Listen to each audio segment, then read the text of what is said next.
that would be true if you did.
Go.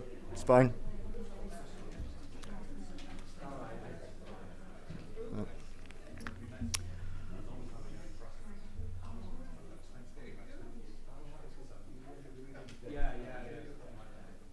Friends and colleagues, welcome to the Scottish-Irish Cultural and Diplomacy event sponsored by the Scottish Arts and Humanities Alliance, the Irish Humanities Alliance and the Royal Society of Edinburgh.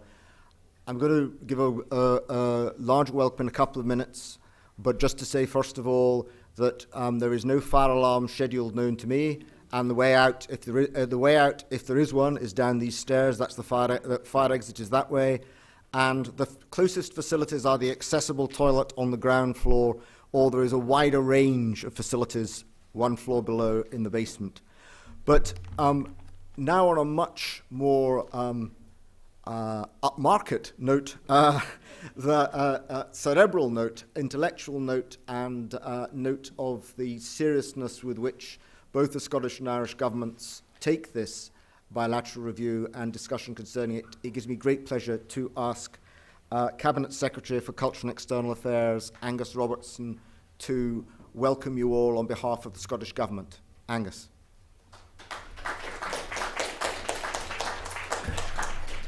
Murray, thank you so much, and it's a genuine pleasure to have the opportunity to speak to you all today. I'm just going to get rid of the remote control here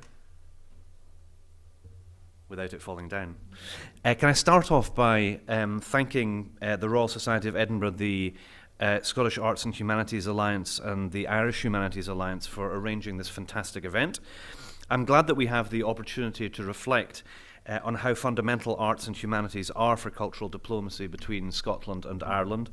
And today I want to focus on two topics which I think are very important for our collective discussions. The first being, what are we doing with support from people in this room to promote academia and culture as part of the Scottish-Irish bilateral relationship? And secondly, I want to start the discussion on where we go next and what we can achieve together. On academia, culture and the bilateral relationship, Ireland, for those of you who don't know, ranks the highest across all other EU countries for students coming to Scotland, many of which will be based in arts and humanities faculties, attracted to the quality of education on offer and to the cultural ties between our two countries. Indeed, I know how prized an education in the arts and humanities is, having studied politics and international relations at the University of Aberdeen before embarking on a career in journalism and politics.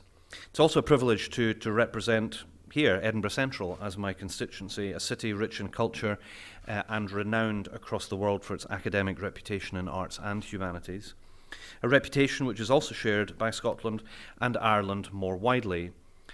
We're all here because we recognise the true value of arts and humanities to both Scotland and Ireland and how integral they are for the cultural and academic links between our two countries. Given this, it's only right that strengthening academic and cultural ties is a key focus of the Joint Ireland-Scotland Bilateral Review, and I'm delighted that this event is centred on the review. Both the Scottish Government and the Government of Ireland work closely together, along with many others, to develop the review, and I'm pleased that Michael Russell will be speaking later about its development. It's now a priority to deliver on the review, and so I'd like to provide some examples of what is being done to promote academic and cultural connections. We're proud to fund, along with the Government of Ireland, the Royal Society of Edinburgh and Royal Irish Academic Bilateral Network grants. This has recently supported valuable research by allowing academics to better understand the role literature has played for children and young adults throughout COVID, particularly on their mental health and well-being. To further foster cultural connections between our young people, we're partnering with the Scottish Poetry Library so that schools from Ireland and Scotland can work in partnership to co-create poetry. Last month, students from Dublin and Edinburgh met to produce work around the theme of climate change, a crucial issue for all generations, but one we're seeing young people increasingly engage with. Must also mention our continued collaboration with the Museum of Literature Ireland for Scotland's Year of Stories.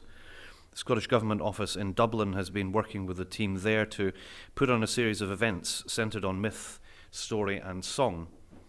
And while an important feature of these events has been our Scottish gin, they've also featured eminent Scottish and Irish performers such as Roddy Doyle, Kathleen, Jamie, Chris Drever, Landless and Eddie Reader. This has demonstrated how varied and valued connections are between Scotland and Ireland on literature, on poetry, on storytelling and music. If you're visiting Dublin soon, I recommend you visit the museum to see the exhibition showcasing the rich and historic literary ties between Edinburgh and Dublin. I just can't promise that there'll be any gin left from the launch events. We're also working with Irish counterparts on what could be done to encourage student mobility between Scotland and Ireland, with options being considered on a joint degree programme. Out with work on the bilateral review, our SAHA Research Award supported 10 successful projects involving Irish universities. Looking to the future, I've pointed to some of the strong links between Ireland and Scotland and a range of valued partnerships which are expanding our cultural and our academic links.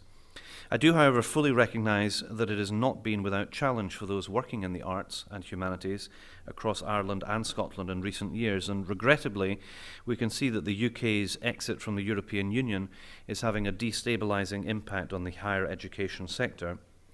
The pandemic further demanded that academics and students respond to tough circumstances to continue their education and continue their research. I know this would have been especially hard for those working internationally. And there's further the stark reality that we're facing a challenging economic outlook, putting pressure on budgets for us all. In light of this, the Scottish Government is prioritising actions which help our higher education sector remain outward-looking and internationally connected.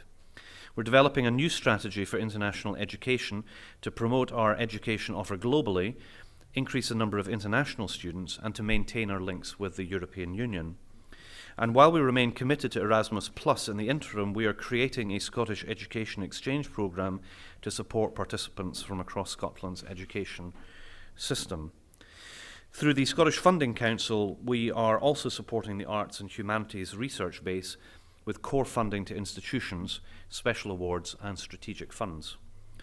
In relation to wider culture diplomacy, we are developing an international culture strategy to ensure that our cultural links with Europe and beyond are further strengthened. Nevertheless, it would be remiss of me to not recognise that in the face of these difficulties, those working in and studying arts and humanities have shown impressive resilience. The fact that this event is taking place today not only proves that those in the arts and humanities are working hard to mitigate the impact of these challenges, but that you are going way beyond this.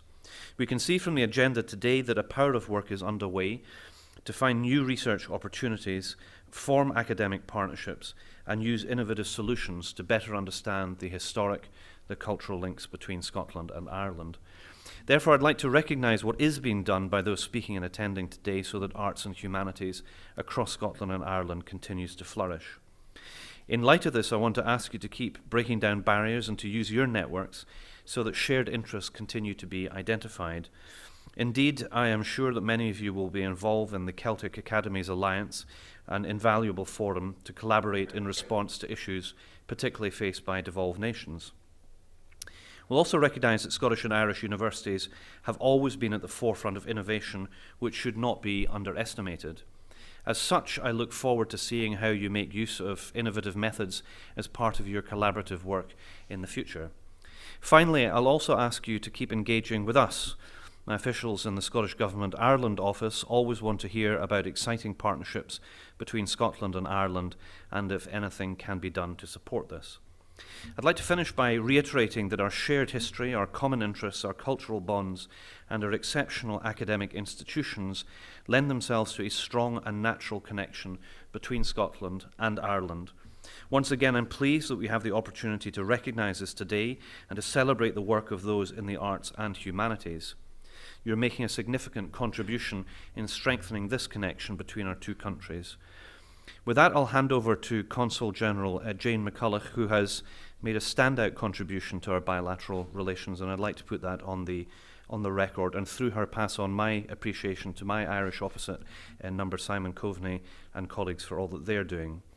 Although we work very closely with the Irish Consulate here in Edinburgh in fostering these academic and cultural connections, I very much look forward to hearing on Jane's reflections in general. Thank you very much.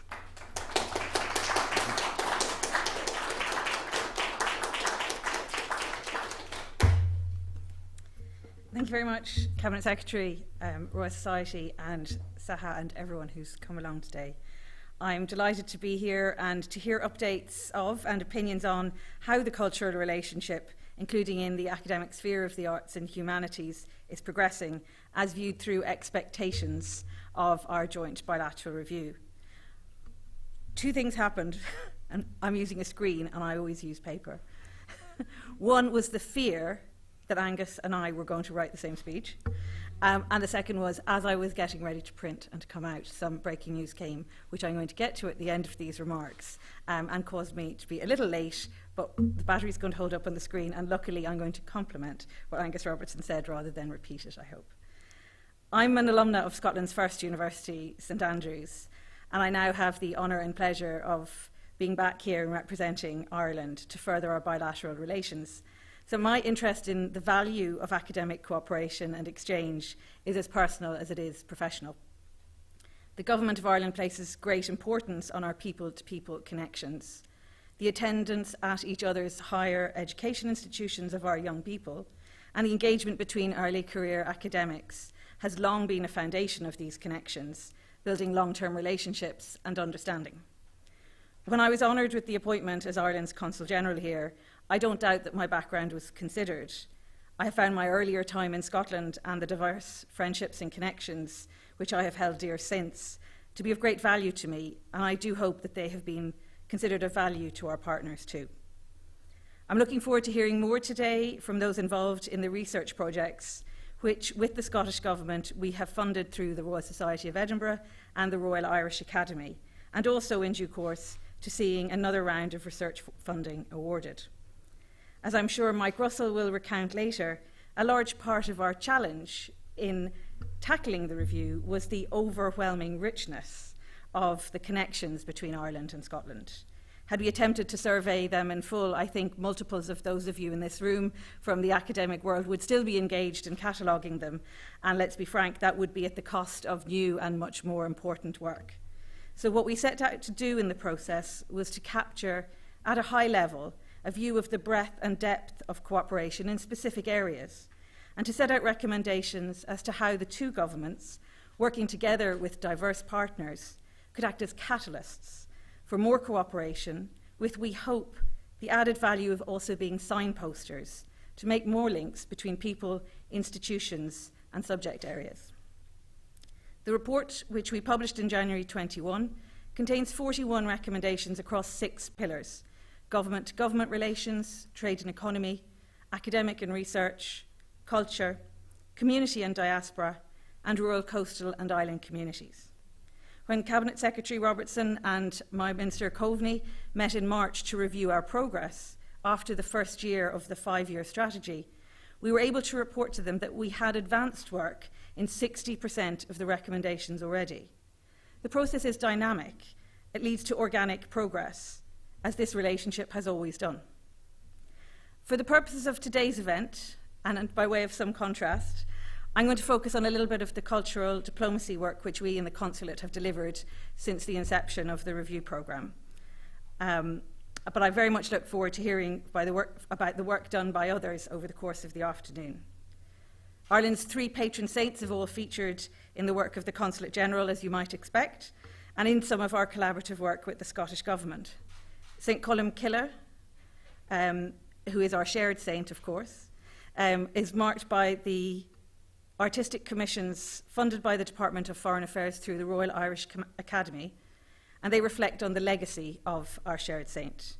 And the intent was to capture in contemporary artistic expression the broadest possible legacy, including his literary, linguistic, ecclesiastic, diplomatic and legal contributions to us. I was absolutely delighted to present 2 of these commissions in premiere performances on St Patrick's Day this year at an event in Mansfield Traquair. We have 5 more commissions, wonderful pieces of work, which over the course of the review's lifetime we hope to share and possibly find long-term homes for the exhibition of in Scotland. St Bridget, who we celebrate in both her pagan origin and later Christian identities, has been restricted to online events since the review launched due to COVID.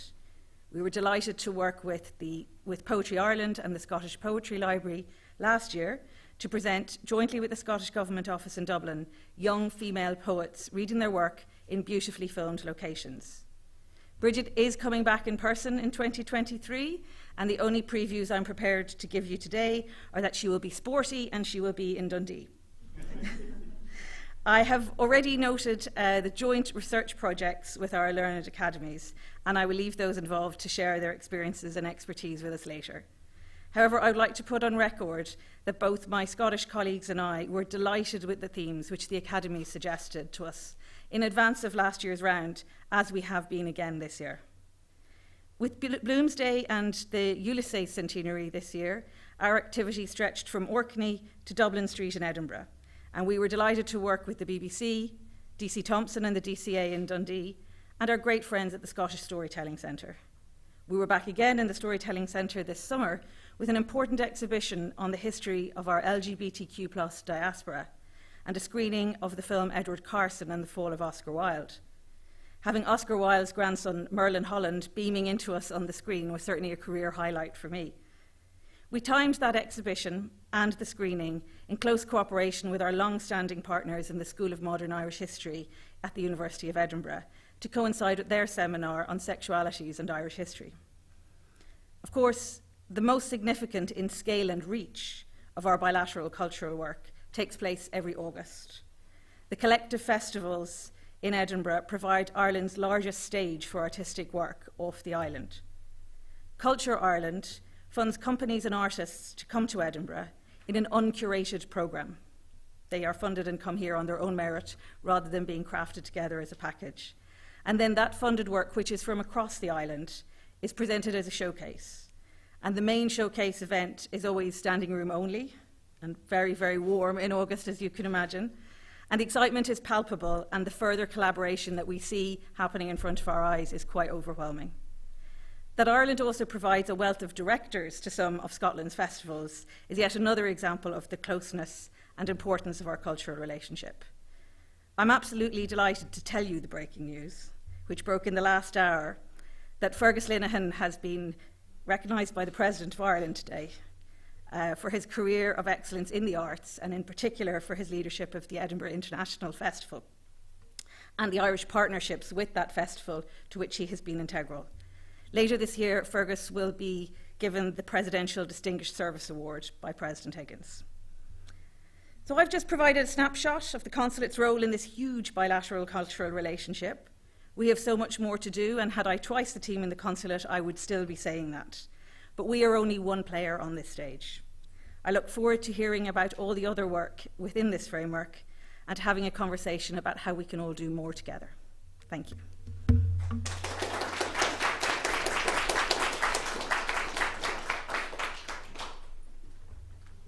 Thank you very much, Consul General.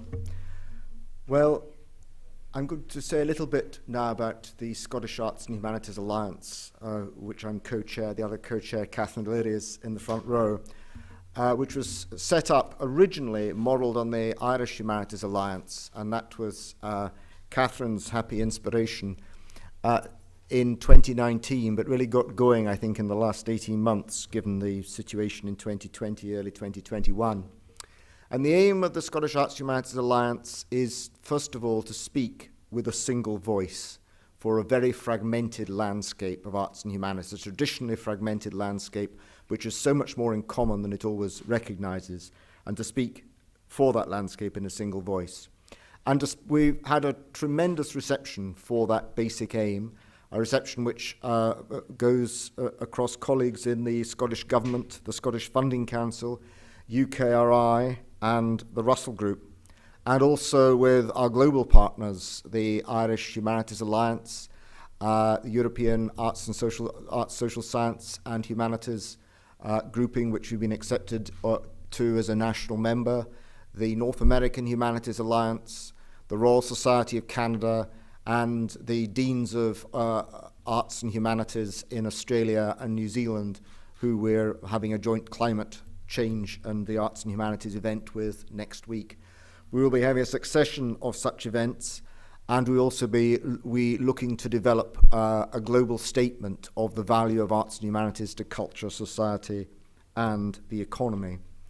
Our press and comms officer, Christina Clopot, who's been working with the RSE to facilitate this event and is standing at the back there, has been instrumental in developing our podcast series, which first of all focused on leaders, social leaders who have used the arts and humanities in terms of their education or background, but are not academics. We did use a university principal, okay, but apart from university principals who are not academics, but are social, business, and political leaders. And we're moving on now. We're moving on after a one-off event on policy and the invasion of Ukraine to a series of statements, podcasts which linked to our international partners. And the first of those will be the Australasian Deans. We've published an extensive annual review, which can be, in fact, I think it has been sent by Christina to everybody who's registered today, and our impact case studies for the impact of arts and humanities from dementia to the economy are published just at the end of last week and are available in hard copy downstairs. The Irish relationship is very important to us, and it's important because it's important to me personally, having engaged in some of the discussions with the British, as a Scottish University representative with the British and Irish Chambers of Commerce in the run-up to Brexit. And it's tremendous to hear the Cabinet Secretary talk about the prospect of a developed exchange programme with Europe. I know that the Irish government has been proposing an exchange programme of access to Erasmus via the Republic of Ireland in exchange for places at Scottish universities. And of course, I know the budgetary impact and risk all that has, but still, it's still being looked at very carefully, and it's a very important proposal. And I think also one proposal which I think I'm certainly going to be pursuing further in the weeks and months to come is that which was looked at in the BICC discussions in 2019, which was a joint appointments protocol, whereby there are one or two joint appointments, but what we need, I think, is a clear paradigm to support joint appointments on an 80-20 basis between the Scotland and the Irish Republic. And such appointments would, of course, have access to PR, to principal investigator rights, both for Horizon and for UKRI, and would benefit both countries.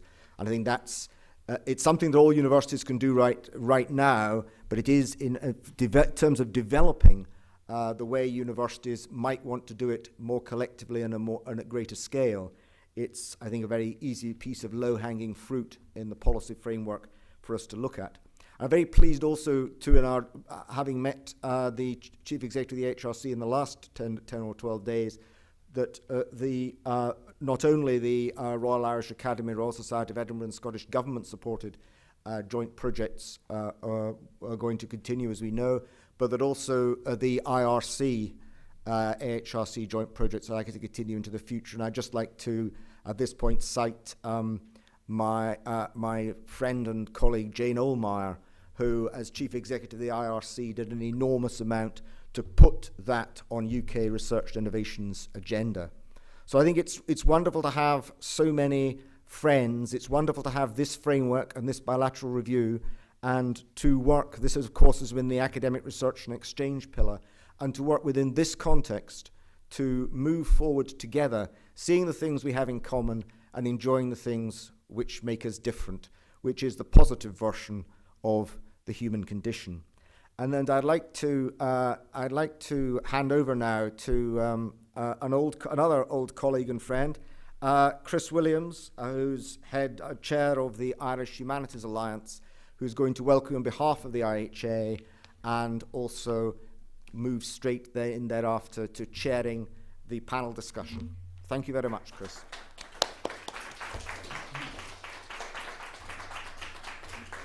Thank you very much indeed, Murray. We won't reveal quite how old our friendship is. So as a Welshman representing an Irish organisation at a Scottish event, I feel like I'm the prelude to a joke. But thank you very much for the welcome. I'm Chris Williams. I'm chair of the Irish Humanities Alliance. Or technically, actually, I'm not. Technically, I finished, I think, last week. But the new chair, Dr. Maxime Fomin of Ulster University, is not able to be with us today at this event, so I'm here with his blessing, and I'm also here with Dr. Mel Farrell, who's the director of the Irish Humanities Alliance. My day job is as a professor of history and as head of the College of Arts, Celtic Studies and Social Sciences at University College Cork. So I had an interesting flight to Edinburgh early this morning in the company of a large contingent of Celtic fans who travel in hope, if not expectation. So I'll just say a few words about the Irish Humanities Alliance before we move into the second part of our programme today. The Irish Humanities Alliance was established in 2013 as a joint initiative of humanities researchers across the 11 universities and research institutions, as they were at the time, on the island of Ireland, along with the Royal Irish Academy. And the IHA is supported by and hosted by the RIA, the Royal Irish Academy, and the IHA's role is to champion research and scholarship in the humanities in Ireland and in Northern Ireland. And so the IHA is a platform really for all Ireland humanities collaboration and consultation, and is committed to championing the social, cultural and economic value of humanities education and research. The IHA works closely with the Irish Research Council and hopes to work even more closely with whatever replaces the Irish Research Council, and is engaged with other stakeholders in the research ecosystem in Ireland. And we are an active member of EISH, the European Alliance for the Social Sciences and the Humanities, which Murray just referenced, and we've been involved at the level of its governing board since its creation in 2015. We organise an annual conference, the most recent of which took place in the Technological University of Dublin last month on the theme of Streets Ahead, Post-Pandemic Civic Spaces, and we organise a variety of other events, including a regular doctoral training programme, one-off workshops on issues including open access, academic publishing, impact in the humanities, and the opportunities available through the Horizon Europe programme. And the IHA has a number of standing working groups focusing collaborative efforts on the medical humanities, digital humanities, and the environmental humanities. In 2019, the IHA published its strategy for the humanities for the decade 2020-2030. By imagination, we live. And that strategic vision is rooted in the conviction that the humanities disciplines have a major contribution to make to the most pressing social, political, cultural, technological and environmental issues of the present century. And our core objectives as an alliance are to protect, promote and develop humanities scholarship across the island, to ensure parity of esteem between all disciplines, to promote secure and adequate funding of humanities research in Ireland, Northern Ireland and Europe, to promote the centrality of the humanities in addressing societal challenges, to support excellence at all stages of academic career development in the humanities, and to advocate research strategies attuned to a multicultural and multilingual society. I came from a role in Cardiff University to my current role just over 5 years ago, and I can honestly say, even before I joined the board of the Irish Humanities Alliance, that I found its website, irishhumanities.com, a tremendous resource for understanding the issues, challenges, responses and potential solutions to some of the most pressing concerns that face humanities scholars in Ireland, but also beyond Ireland. And the IHA is always keen to work with colleagues in humanities disciplines in other countries, and we're delighted to be involved in developing such a close relationship with SAHA and to be at today's event. So thank you very much indeed.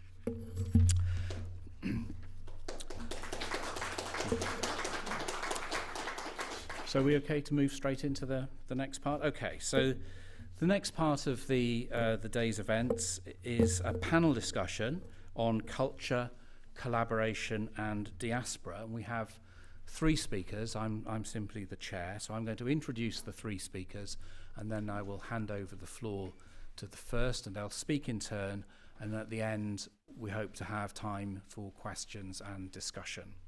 So our 3 speakers are, first of all, Professor Michael Russell, President of the Scottish National Party. Michael is going to speak on the background and development of the bilateral review.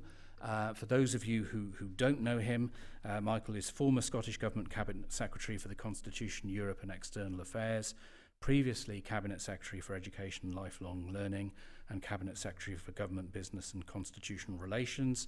He's a long-standing member of the Scottish Parliament for Argyll and Bute, and before that for Scotland South. And of course, he's also had a career in television and is a political columnist, and Who's Who gives his recreations as cooking and tending my garden. And Michael will be followed by Michael Keating, who is Emeritus Professor of Politics at Aberdeen University and General Secretary of the Royal Society of Edinburgh. Michael will be talking on nature, culture, politics and diplomacy. Michael is a Fellow of the British Academy, a Fellow of the Academy of Social Sciences, a member of the European Academy. He's founding director of the Centre on Constitutional Change in Edinburgh. He has published many, many books on modern Scottish, British and European politics, and his recreations are hill walking, sailing and traditional music. And then our third speaker will be Professor Geraldine Meany, who is Professor of Cultural Theory at University College Dublin and Director of the Centre for Cultural Analytics at UCD. Geraldine is Principal Investigator for the ERC Advanced Investigator Award, European Migrants in the British Imagination, Victorian and Neo-Victorian Culture. Amongst her many publications are the books Gender, Ireland and Cultural Change and Reading the Irish Woman with Mary O'Dowd and Bernadette Whelan. Geraldine was elected a member of the Royal Irish Academy in 2018. She'll be talking on diasporic appeal, tradition and contemporary cultural diversity in Ireland's cultural diplomacy, and she told me over lunch that her hobbies are reading, theatre and dog walking. So thank you very much. I'm going to give the floor up now to Michael Russell.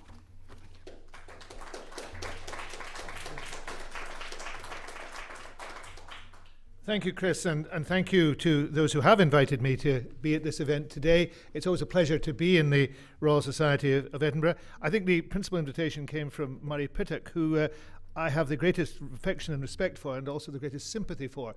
I presently work part-time in the University of Glasgow as Professor in Scottish Culture and Governance, and Murray is the only man in the world who's ever had to do my professional development review and has done it twice and survived. I want to start by paying tribute to my predecessor in office, Fiona Hislop, for her work in establishing the review.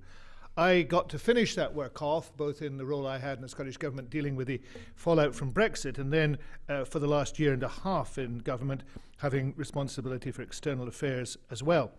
And I want to pay tribute to Simon Coveney, who championed the review in 2 successive Irish governments. It could have fallen between 2 stools, but didn't.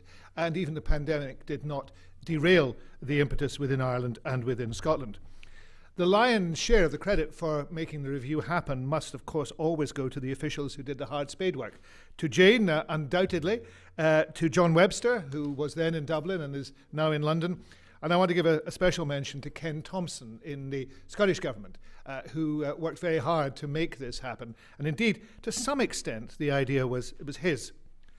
I want to deal with the review from a political perspective, as I would, of course, but not from a static one.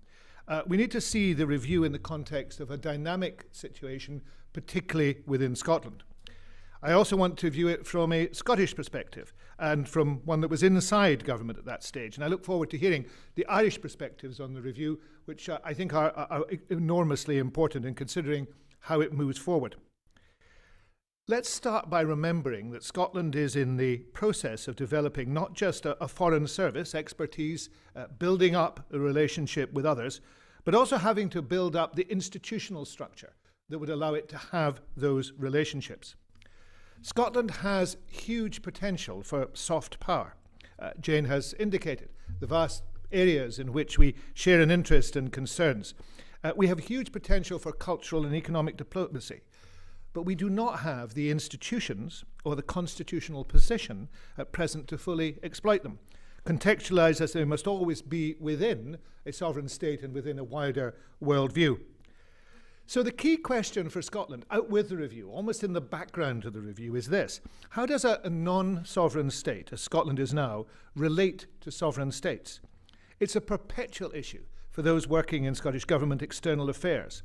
How can Scotland leverage its current situation to get the maximum benefit for the present, whilst also, at least in part, using those activities as a government would to develop its expertise and its future?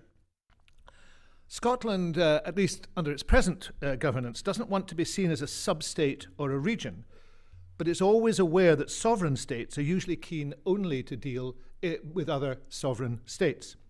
And Brexit, of course, exacerbated those difficulties, particularly for Scotland. And Scotland and Ireland is a particularly interesting case study in that regard, one that is of importance to the two of us, but will also have keen external viewers, particularly in London. Both sides will be aware of the hidden text in pursuing a relationship and the messages that both visible and invisible actions will send. Now, of course, Scotland meets together with Ireland and with others in the British Irish Council, where there are 2 sovereign states, Ireland and the UK, 3 devolved administrations on an equal footing, Scotland, Wales and Northern Ireland, and 3 crown dependencies, Jersey, Guernsey and the Isle of Man. The relationship between Scotland and Ireland has been close, though not without its tensions. Ireland is a state that emerged finally in the early 20th century. Scotland is a state, not yet a state, very mindful of that position and still on its own journey, no matter what you think of that journey and where it should end. There is sympathy in Ireland for Scotland and the issues that it has to confront, some bafflement sometimes, but certainly sympathy. But there's also an expectation on the Scottish side, a false expectation, that sympathy will mean Ireland will show favour to Scotland at the expense of other relationships. Now that's a basic misunderstanding of the real politic of the situation. The trick for Ireland is to try and keep friends with both, but the UK, it needs a more formal, deeper relationship at present with the UK for trade and in the context of Brexit and the wider global situation. And for Ireland, and it's important that Scottish ministers particularly understand this, and I'm sure my successor, Angus Robertson, understands it very well. Also important for Ireland not to diminish its own standing in relationships that are not on a sovereign state basis, especially given Ireland's outstanding success in punching above its weight in international relations, for example, in its current membership of the Security Council.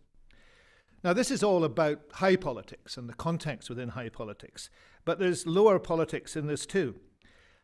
There have been persistent difficulties in the relationship between Scotland and Ireland. I have to use in this context the R word, the word rockall, I'm afraid. The UK situation on the ground, the annexation of Rockall as a result of geographical shelf position, is disputed by Ireland, which has another opinion of the matter, if I might put it that way. Scottish fishermen are very keen to see the UK position upheld. Ireland does not believe, and it was put to me very forcibly one day by a senior Irish minister, that Scotland would be comfortable hiding behind a British fisheries protection vessel.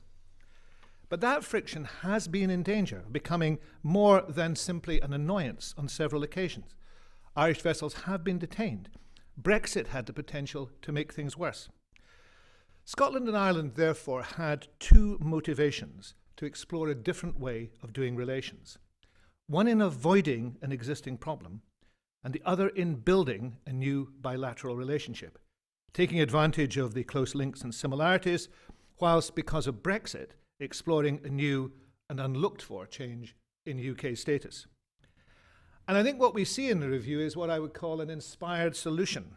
It's identified the key multifarious strands of the existing relationship and then proceeded to build on them. It did not attempt to solve the problem of inequality in status, but instead worked around it by using the joint work to build a new relationship. Now, of course, the strands are things that did exist, but they also, and I'm sure Jane would echo this, arose out of personal enthusiasms. At a late stage in this process, I expressed a very strong personal enthusiasm for language, rural and island development. And I'm glad to see that that not only made it through to the final report, but actually has been built on and continues to be built on. And I think it will be a very positive one.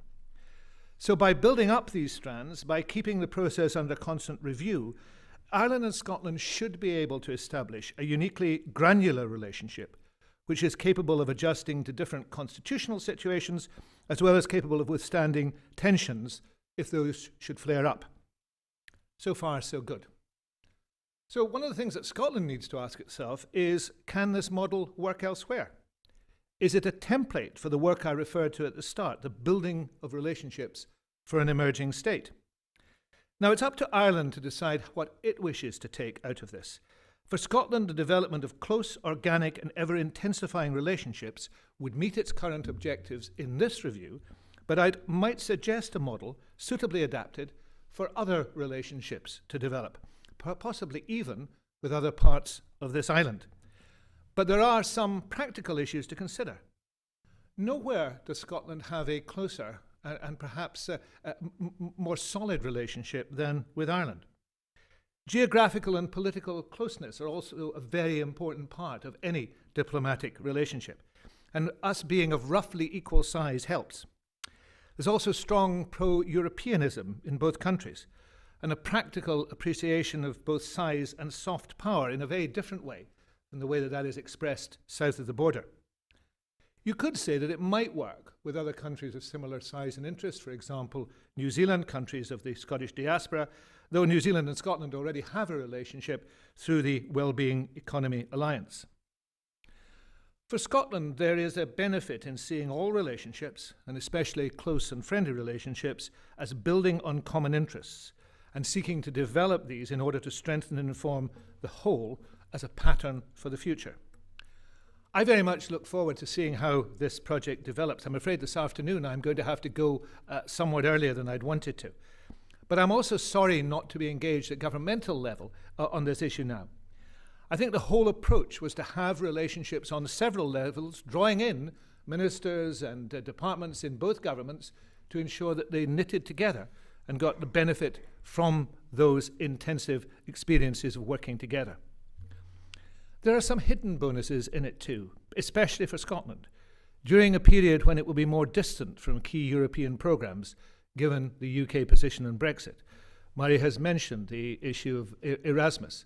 It is, as a former education secretary, a matter of huge regret to me that Scotland does not continue to be part of Erasmus, a programme that was originally established, at least in part, by Winning Ewing, one of the famous Scottish MEPs. So through this relationship, we can, if only vicariously, have some sort of relationship with the wider European scene, and hope in time to be back on that scene. I think that what has started is of enormous value to Scotland. I hope it is also of enormous value to Ireland. If it is of enormous value to both of us, then it will stand the test of time. Thank you.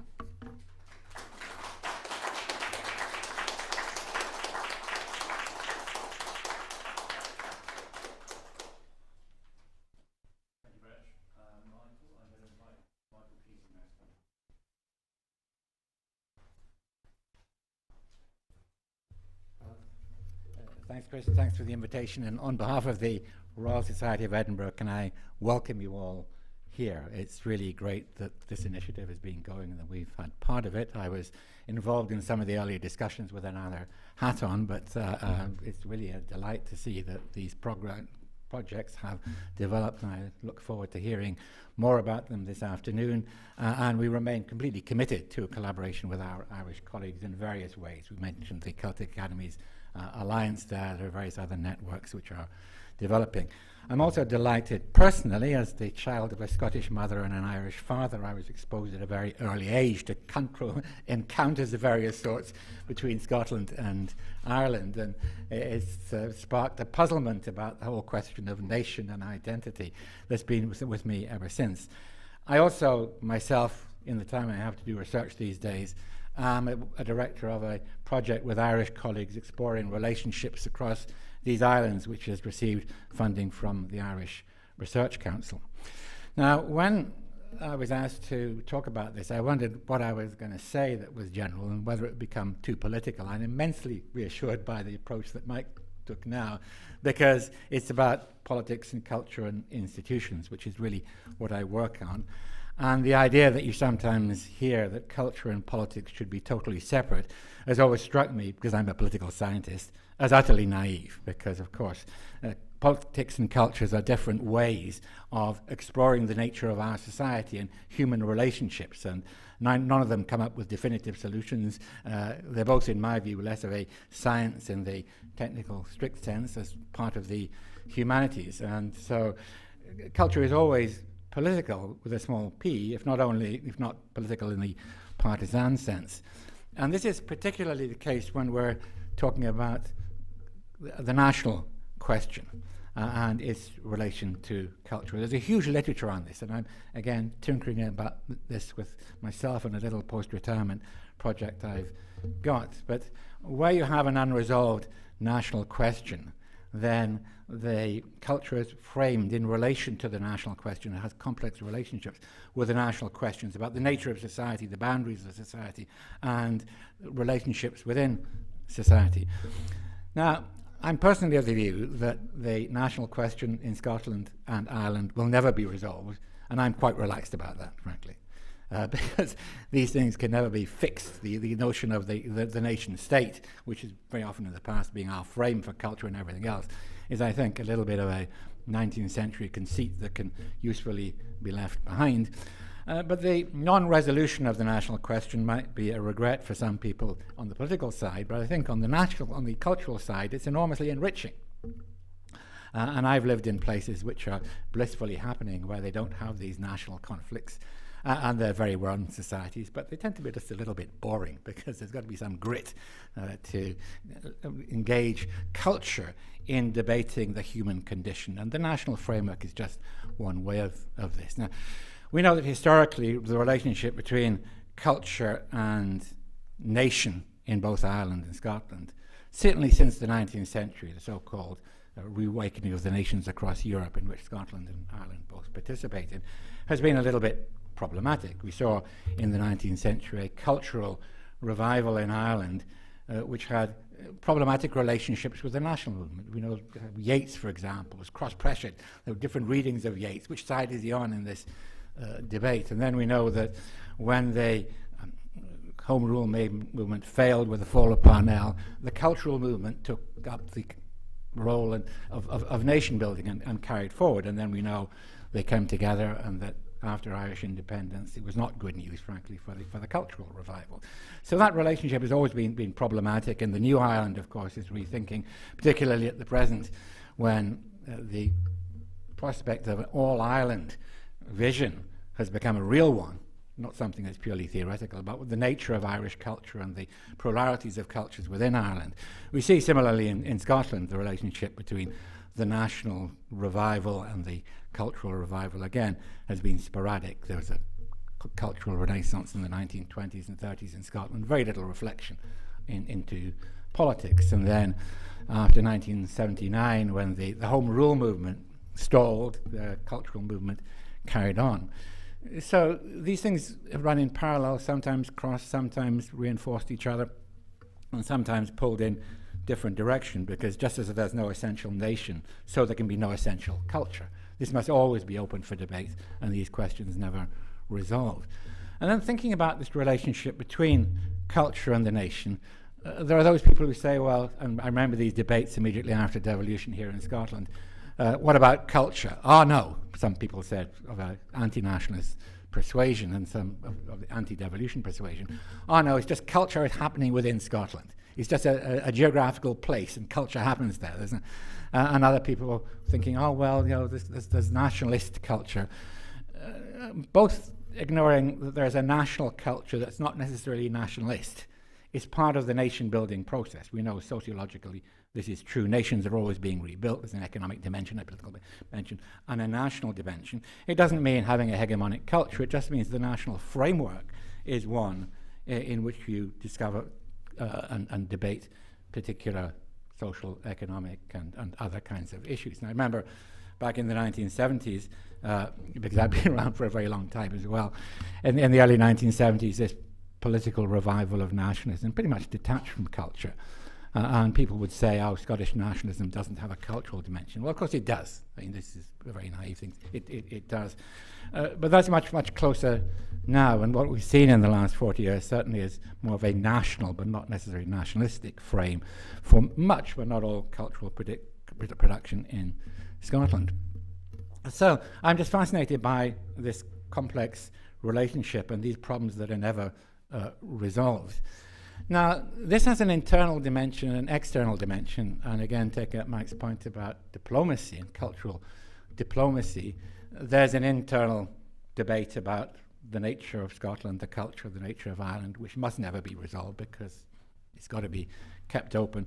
And the external dimension, this is important as well. And some years ago, I did quite a lot of work on power diplomacy, which was about stateless nations and regions and how do they make their presence known in the world. And there was a lot of this about economic development and economic exchanges and about migration. But there's also a cultural dimension to this as well. One of the earlier pioneers of this was the province of Quebec in Canada, which of course has a particular cultural specificity, which is the French language in North America. But that's not the only thing. That's not everything to be said about Quebec culture, because it also has a vibrant and pluralistic culture, and the way that that can be used in the absence of statehood, of sovereign statehood, as an instrument in diplomacy, without reducing it to commerce and monetary values. It complements other forms of projection and involves not just government, but civil society. And I think that's the critical thing about cultural diplomacy. It's not just governments, it's societies engaging in exchanges between themselves. And again, we know, because we've looked at many examples of this, there's a dilemma here. What image of the country, what image of the nation do you export abroad? There's the cliched, stereotypical image, which is the easiest to sell and appeals to the diaspora, or there's a more pluralistic image, the modern society. There are dilemmas there. How do you package it? How do you sell it?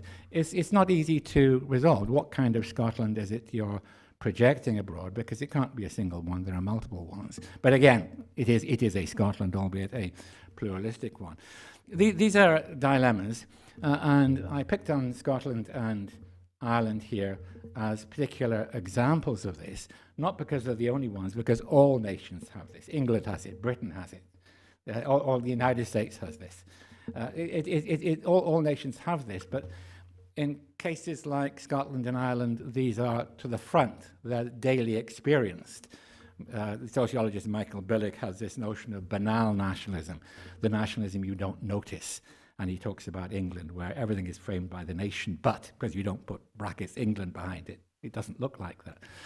So Scotland and Ireland provide really good ways of approaching these things, but they're not the only ones. It's the dilemmas of nation and culture in the modern world. So I think there's a lot to go here. I think we're going to have some great presentations this afternoon. In my own discipline, in the social sciences generally, culture is seriously neglected as a way of understanding. My view that the humanities are equally valid in understanding human behavior as the harder social sciences, and we've got two wonderful examples here of nations that are trying to explore this. And a lot of exchange can go on. The constitutional question is always there. It's always sitting there. But to some degree, we can leave it aside.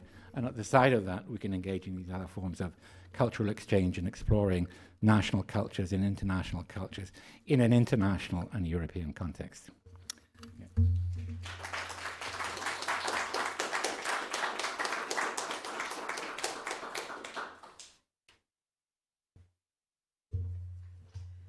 Okay, I have a very different type of presentation, and I think you can sort of see me as a guinea pig or a case study, depending on your preference. I want to respond to something which Michael started with about states and nations, and remind us, I suppose, that the uneasy relationship between state and nation has been a fact of Irish history for a very long time. So I think there is a sense in which Ireland can meet Scotland very sympathetically in that space, because the concept of the nation, and I'm hoping to demonstrate that, and the definition of the state are never, they're in productive dialogue, right? They've never completely aligned. And part of that is a legacy of a colonial history. Part of that is a legacy of the ongoing issues in relation to Northern Ireland. But part of it also, I think, is a legacy of migration and diaspora. And I was asked specifically to address this issue. As some of my background, I can't actually move this from here, so I'm going to, okay. Yeah. You warmed it up. Yeah. Okay. So reading the bilateral review, I was struck by these specific aspects, okay? Community and diaspora. The focus for governments will be on lesson learning and the exchange of good practice. It seems to me that can happen outside the framework of the sovereign state. In relation to culture and heritage, that exchange and promotion, which you so eloquently celebrated, and it is lovely to hear about Fergus Lenihan's recognition by the President. This is something which is so rich and ongoing between these two nations, and the work to do that and to build on that, including the Columkill anniversary and the Bridget celebrations, is a real kind of product of something which has been going along in an unacknowledged way for a long time. Obviously, I'm interested in the academic and research links, where both governments working with partners across this sector will create opportunities for research that support the development of the themes in this report. And it seems to me that this space is one where the humanities is incredibly important, and where both the Irish and the Scottish Humanities Alliances have a lot to say and a lot to contribute within that space. I spent an extended period as a virtual fellow of the Institute for Advanced Studies in the Humanities in the University of Edinburgh as part of this Scottish-Irish Migration Initiative, okay? And I did actually get here for nearly 2 months at the end of it, when all of the public health restrictions did allow. And my research focus derived from this project, which is a European Research Council project on European migration, and specifically understanding British attitudes. You can understand why the Research Council might consider these need some investigation into European migrants, both in the Victorian era and then in the resurgence of certain Victorian attitudes in the 21st century. So this is a research collaboration which brings in a national centre for data analytics in Ireland, which has multiple partners across the island, where the resources are coming from the British Library Digital Lab, who've been really generous to us in sharing their data and their 19th century resources. But being in Edinburgh and interacting with researchers in IASH had a huge impact on my research, and gave a very different angle to the project. I did have a slightly eerie experience in the National Library of Scotland. One of the distortions in our data is Sir Walter Scott. He is a one-man data anomaly. There are so many editions of him in the British Library in the 19th century that if you find a Rebecca within that data set, and there are 7,000 novels in it, you can almost immediately assume.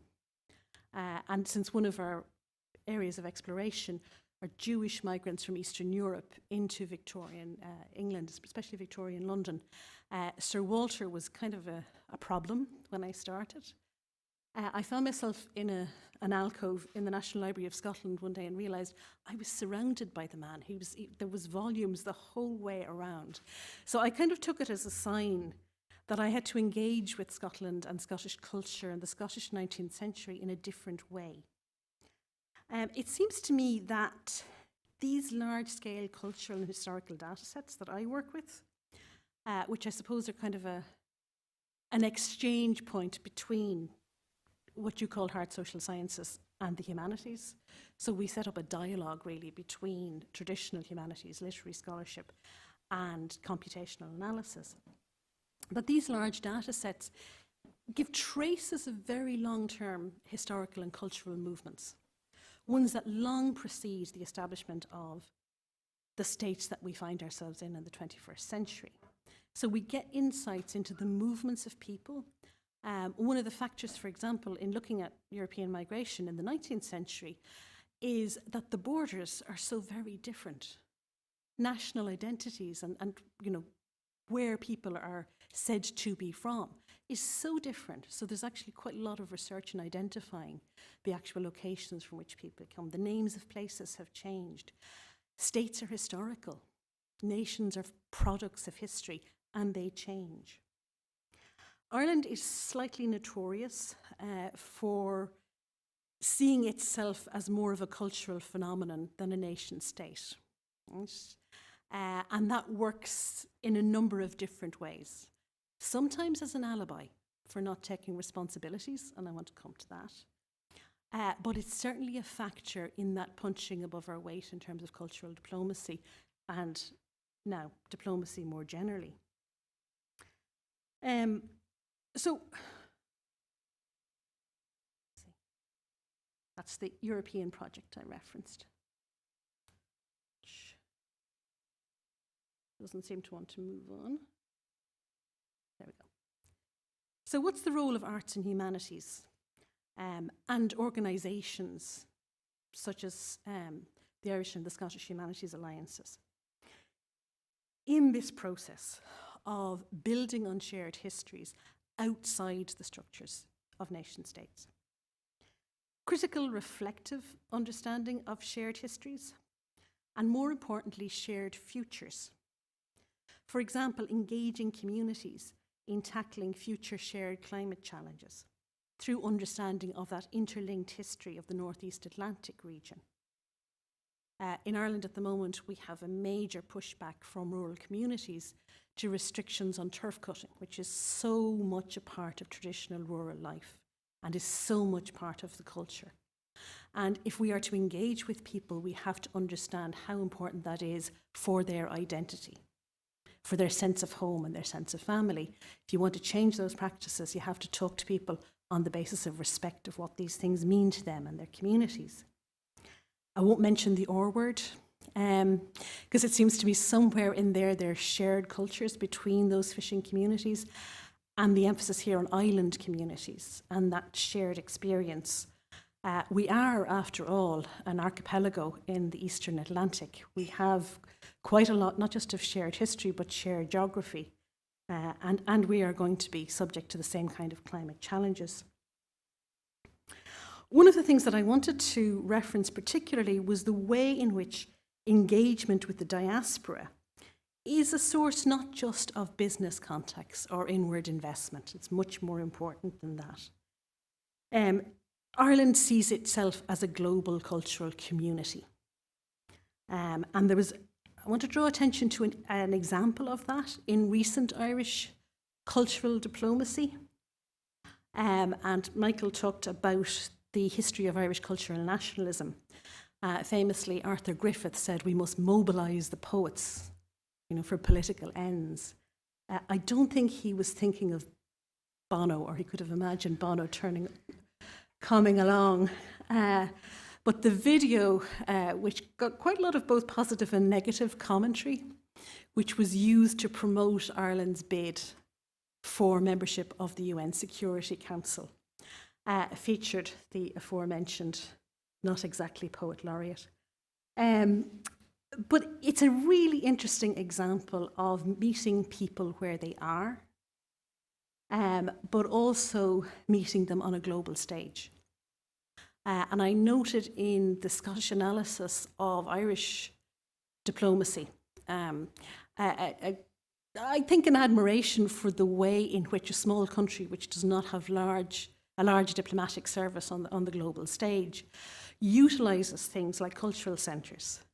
Like many Irish academics, during lockdowns, I found myself zooming into cultural centres in Chicago to talk about theatre, or to another one in Otago in New Zealand, and basically talking to people for whom that connection with home was all the more important because they physically could not go home. And that's something which the Department of Foreign Affairs has supported, and cultural attachés were turning up at these events, even if all they could do was zoom in. Now, okay, if we can play this without the music, and I'll explain what it is. The final day of the Irish campaign to become a member of the Security Council, it revived virtually something which it started doing on the lawn in the United Nations building in New York, which was a Bloomsday celebration. This is a film which is called A New Day, and you basically have people from all over the world,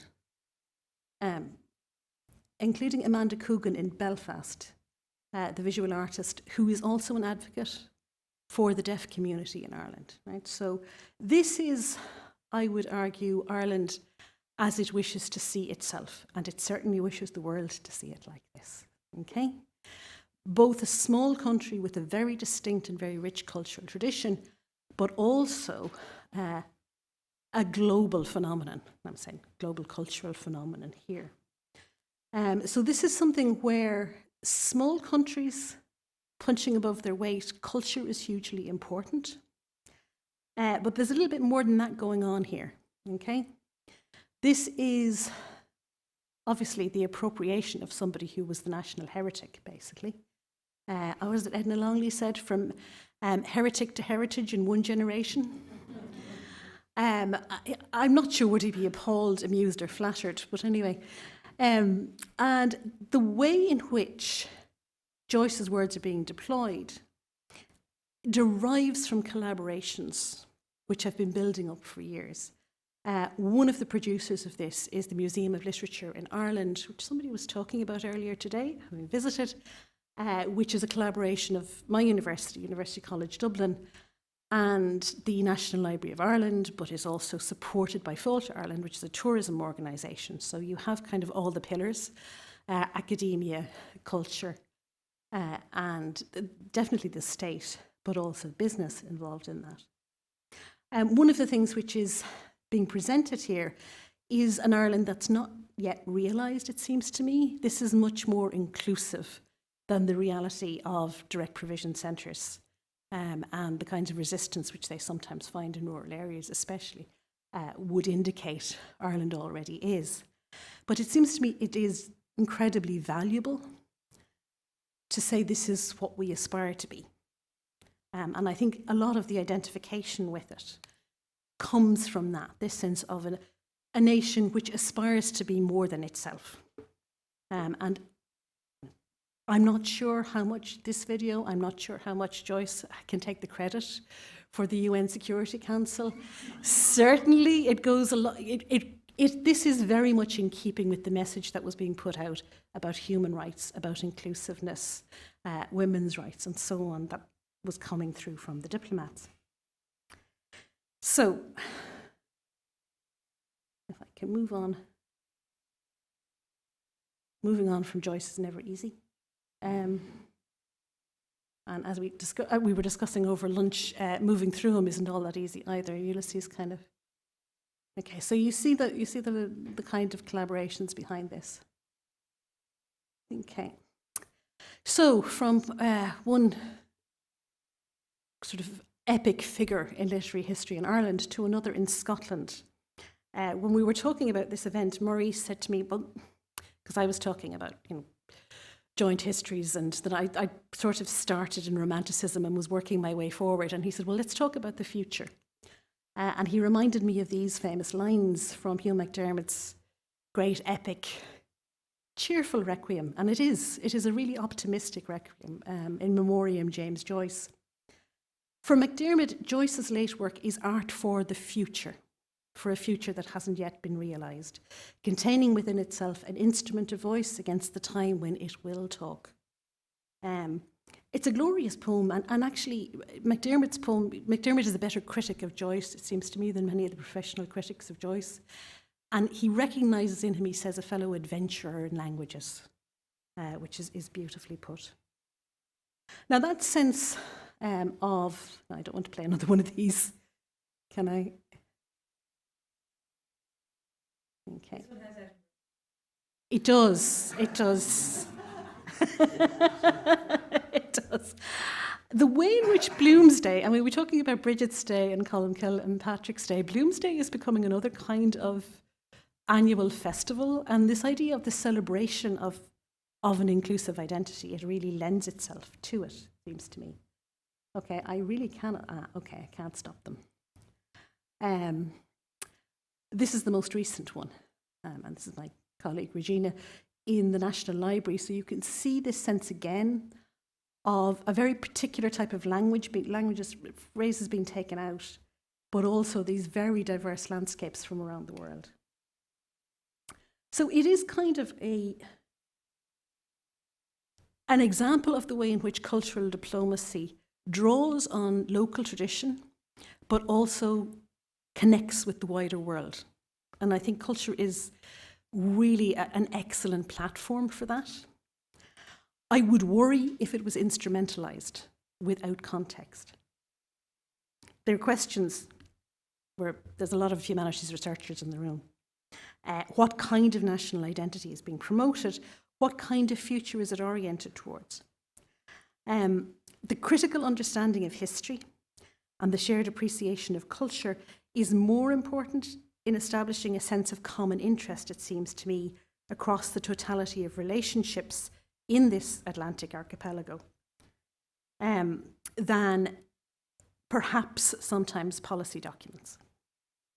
Humanities are crucial to understanding and activating the past in the present as a condition of the future. So I want to consider now, having given the great white males their due, some of the comments from Ireland, or what the Irish novelist called Scotland's Nobel laureate in waiting, Ali Smith, and her great quartet. At the very end of it, there's a scene in the Scottish Highlands where a woman who's working with a refugee programme, basically to liberate migrants from detention centres, starts to sing in Gaelic. And she explains to her passengers in the car that the song is about the way a man who's followed by mysterious footsteps in the mountains. But it is a song about how the past and all the grief of the past follows us. It's an incredibly moving scene in the novel.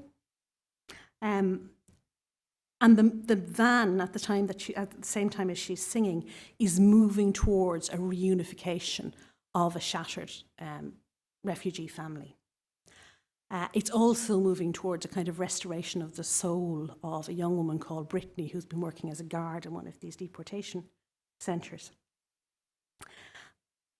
Because Smith is at some level also a realist, that reunification is temporary, and Brittany's soul ultimately is destroyed all over again. But the novel doesn't end with that song being shattered.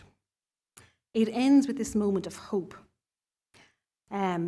April, it says, the anarchic, the final month of spring, the great connective. Pass any flowering bush or tree, and you can't not hear it, the buzz of the engine, the new life already at work in it, time's factory.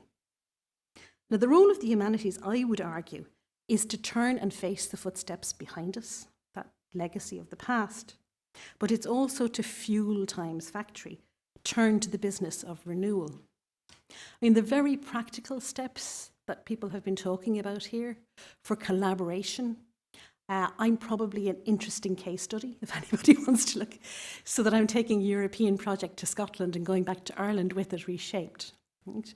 It seems to me the potential for those kind of collaborations is really good, not just on the level of access to funding, but also on the level of an intellectual dialogue and a research agenda being shaped through not just our relationship with funders or with large research agendas, but with each other as well. One of the things which I found most productive out of my engagement with IASH was their really strong decolonising strand.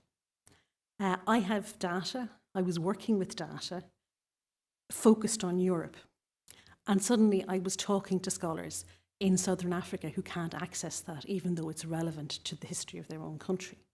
So that really repitches, even technically, how you can share that data, because you have to be able to access it without a hell of a lot of firepower somewhere in Zimbabwe. So that sense of us, with the global connections, and global connections being opened up through our dialogue between Ireland and Scotland, it seems to me is not just an abstract hope, but something with real practical consequences. Thank you.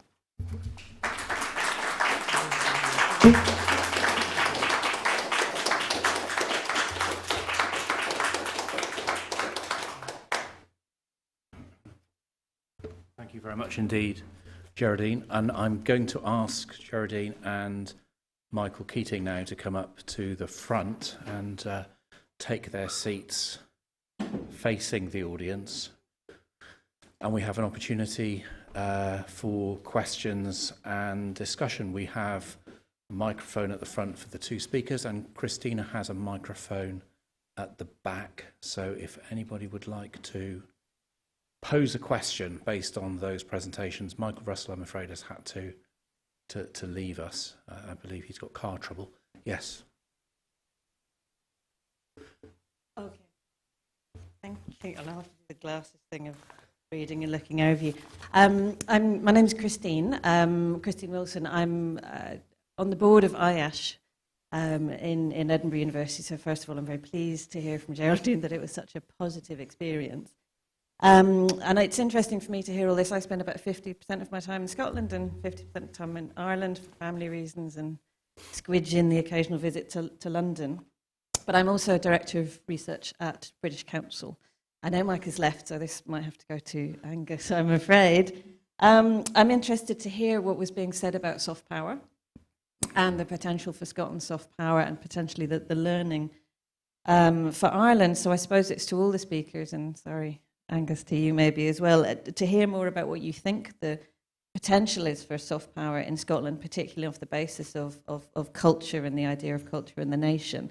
Maybe what the learning is for Ireland, and I suppose slightly selfishly speaking from the British Council, what the role is for state or national institutions in support of that, whether it's the British Council or a potential future analogue in Scotland. Thank you.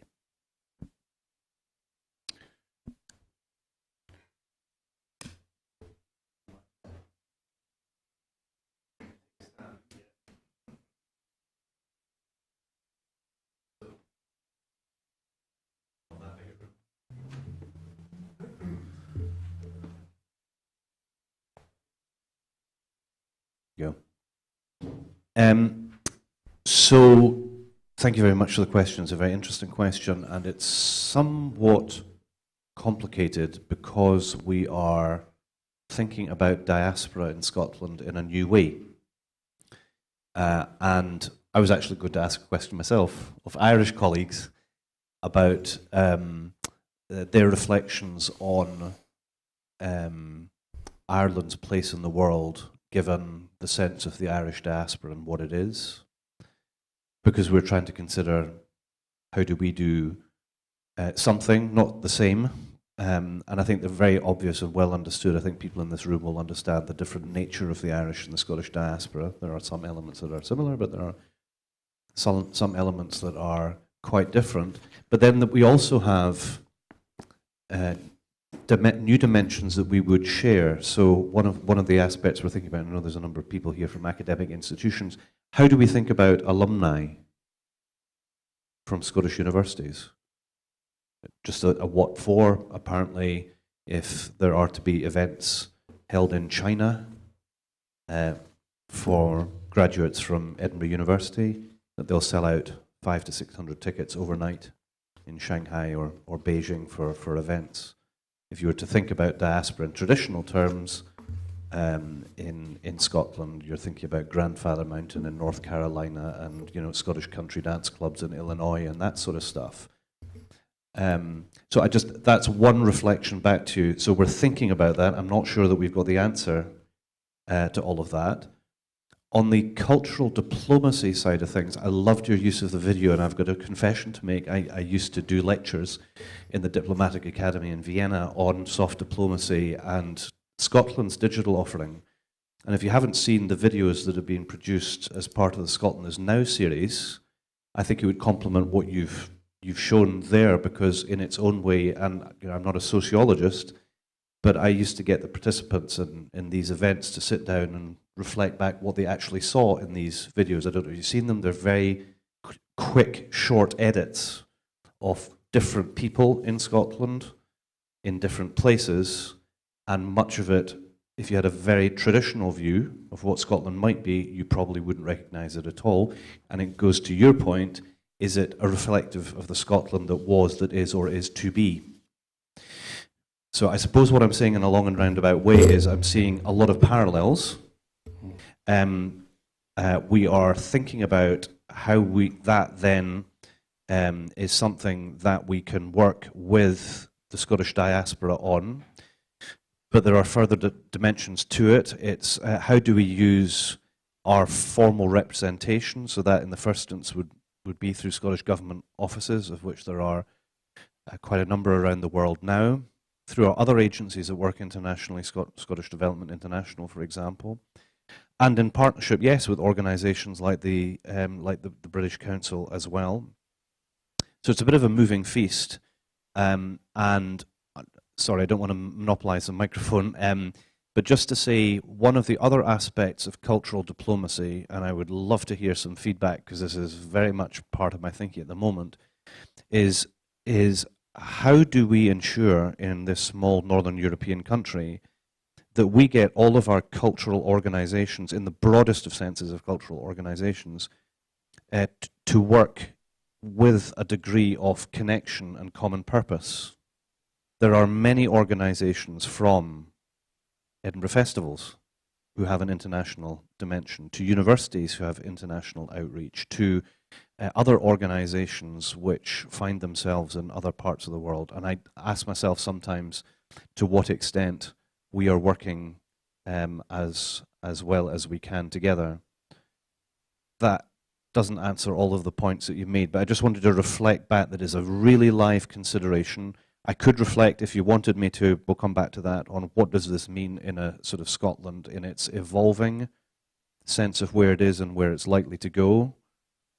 Perhaps more interesting than that is how other people perceive us without us having to do very much beyond be very unhappy about being taken out of the European Union. But as somebody who spends quite a lot of my time travelling to other places, I was in France last week and I'm in Reykjavik this week. Scotland is such a known quantity internationally, whereas you'd be hard pushed to find people who could sort of reel off views on Finland, Slovakia, other countries, European countries of 5 million people, and also a distinct sense of that Scotland is a nation and it is on a journey. And incidentally, it is on a progressive journey as opposed to a view that might have been somewhat different some years ago.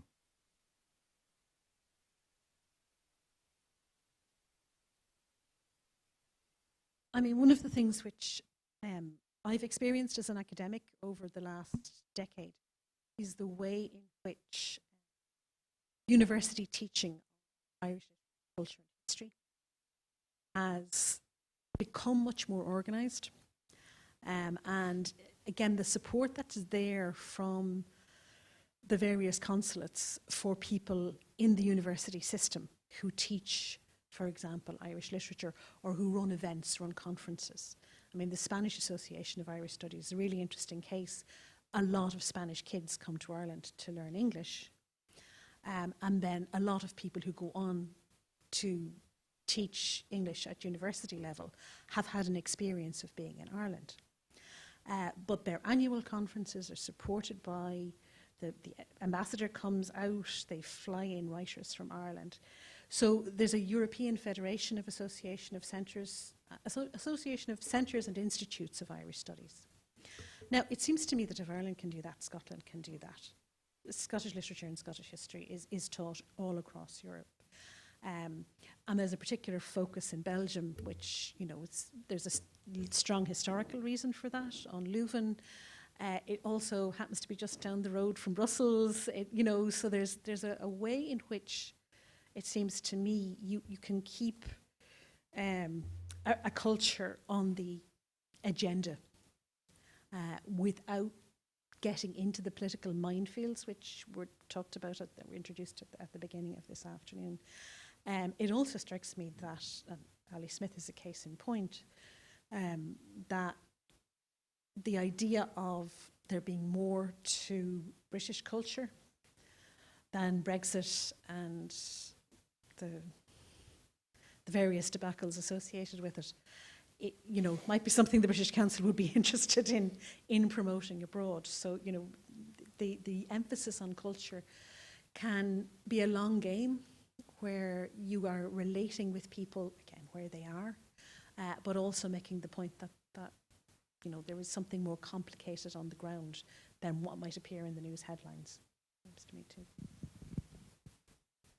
Yeah, this idea of soft power really came out of international relations, which we traditionally understood as being about realpolitik and real hard power, which it never really was. There was always something more to it. But soft power is the idea that ideas do matter in international relations, and it's true that they do. You get egregious violations of every rule, like Putin's invasion of Ukraine, but by and large, a great deal of the international system works according to rules and norms, and it's easy to neglect that in small nations because they don't have the baggage of great powers and they don't have the responsibilities of great powers, the entanglements. Actually can be much better at doing this soft power stuff because they're seeing as not having the same stakes or the same hegemonic ambitions as great powers can. And this is where we see examples of the Nordic nations, for example. It's easy to idealize them and have a rosy tinted picture of all that, but Ireland and the Nordic nations as well, they are able to do things and say things that are taken as sincere in a way that perhaps they wouldn't if it's a big state. They say, what's their motivation for doing that? And things like human rights, democracy. I think in Scotland we under-promote the idea that we've actually resolved our national questions, or manage it at least, not manage it, without anybody getting shot. That's an extraordinary achievement. And there may or may not be a referendum next year, but however that happens, nobody's going to get killed in the process. That's something that could be exported. And as for cultural exchanges, these are very important, and they're both ways, because with the diaspora, we can reach out to the diaspora, we can learn things from the diaspora. And I can't help telling my anecdote about the diaspora here, that back in the 1980s, I was a visiting professor in Virginia Tech, and we were asked to join the Scottish Society of the Virginia Highlands. And they were actually very, very good. They really understood Scottish culture. It wasn't this cliched stuff, really serious. So they said, well, we're going to have a ceilidh, come along. I said, who's providing the music? They said, you are, because, all Scots people sing. Well, actually, I can play very badly, and my wife can sing very well. So we managed, and my colleague, who is also from the same university visiting, told some Scottish jokes. Unfortunately, the accent was so strong that nobody could understand them. But then they said, right, that's great. Now, next time, we're going to have a Burns night. Fantastic, a Burns supper. And they got everything right, absolutely everything, but for one thing. they held it in a temperance house. The one essential. But that was just a fascinating cultural exchange of discovering there are things and aspects of Scottish culture that have been lost in Scotland. So these exchanges are both ways, and they can be enriching, because culture is not static. It changes, and it develops over time. Thank you. Yes, there's a question there. Thank you. Hello, I'm Asif Khan, the director of the Scottish Poetry Library.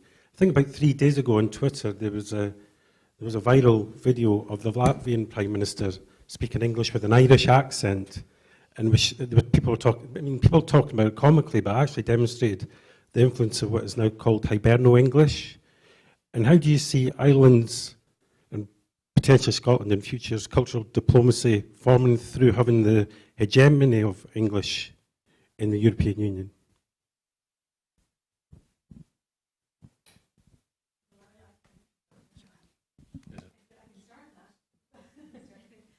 Yeah, I saw that, and I don't know if you saw the photograph that Leo Varadkar, the Deputy Prime Minister, posted of himself with 3 European Prime Ministers who all learnt their English in Ireland. So this is, going back. These are, well, one of them seems ridiculously young, but anyway. We end up being rapporteurs in a lot of committees because if English is your native language and we're doing business, European research committees are still doing business through English, then you end up with Irish people we do it faster, than maybe a few other people on the committee. But there is, I think, there's a very interesting dynamic. I can see that there was a bit of French pushback starting already, but I don't think we can go back from it. I mean, I think it is the common language that we share. Talking about the Nordic countries, their proficiency in English is such, and their attachment to it is such that it's not going to be displaced.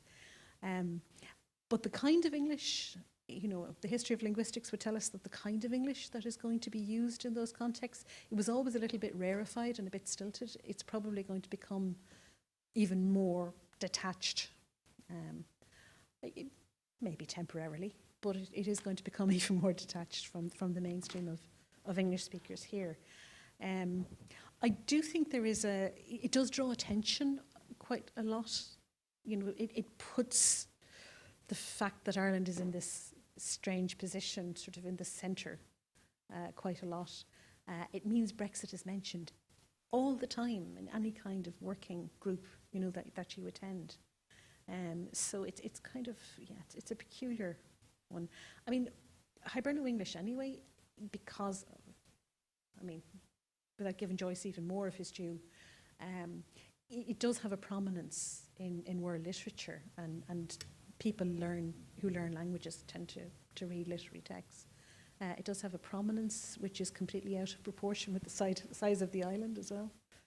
So, did you want to? Well, just I worked for 10 years in an international institution in the social sciences, the European University Institute in Italy, and when I first went there were multiple languages, and increasingly it became English, particularly when the Eastern Europeans, Central Europeans came in, because they said, we've already learned English, why would we learn several other languages as well? And I thought that was extremely disappointing, and there was an impoverishment of the work being done there. And this is in the social sciences and the humanities, it's exactly the same, because languages are not neutral. And the English that we were getting was kind of international English, rather stripped down. That's the pessimistic side of things. The optimistic side is whenever we've taught other nations the European language, starting with the Irish, they take it and reinvent it and turn it back on us, and that's wonderful. So English outside England is enormously inventive and discovers new modes of expression, whether it's West Indian English or Irish English or whatever it is, and long may it continue to do so. So I don't know who we have to compete with the 3 Prime Ministers. I suppose David McAllister is Chairman of the European Parliament's Foreign Affairs Committee, who's the other member of the German-Scottish Politician Association, with myself being the other, is about the only one that we can put up. I don't have any points to make about the accent side of things, but I've made mention of alumni before, and I'm just struck the number of times I turn up to things and people will come up and say, oh, I was at Edinburgh University, or I was at Aberdeen University, and it's an incredibly powerful thing, and it's not something that we've engaged with enough yet or made the most out of, but it's a real thing. The other thing is, I spoke recently at the Friends of Scotland caucus in the European Parliament, and the number of people, Romanians and whatever, who kind of gave reasons as to why they love Scotland it was really a thing. And incidentally, I imagine there'd be absolutely zero difference with Ireland, because I think they would all be quite similar tales. Oh, I went to Scotland on my honeymoon. I haven't been back since. When was that? Oh, 35 years ago. And that's why you're in the Friends of Scotland caucus. Yes. So there's an intangible about how easy it is for people who come from elsewhere to come to Scotland, and I would venture to suggest Ireland as well, with which people can build a connection and affection with, which is frankly priceless. And the fact that we are liked, and I'm definitely talking on behalf of the Irish here, I think, because the Irish are everywhere and they are liked, and I would venture to suggest, hope it's not controversial, that the Scots are felt of now. I'm sure that wasn't universally the case in the past, but probably is more so now.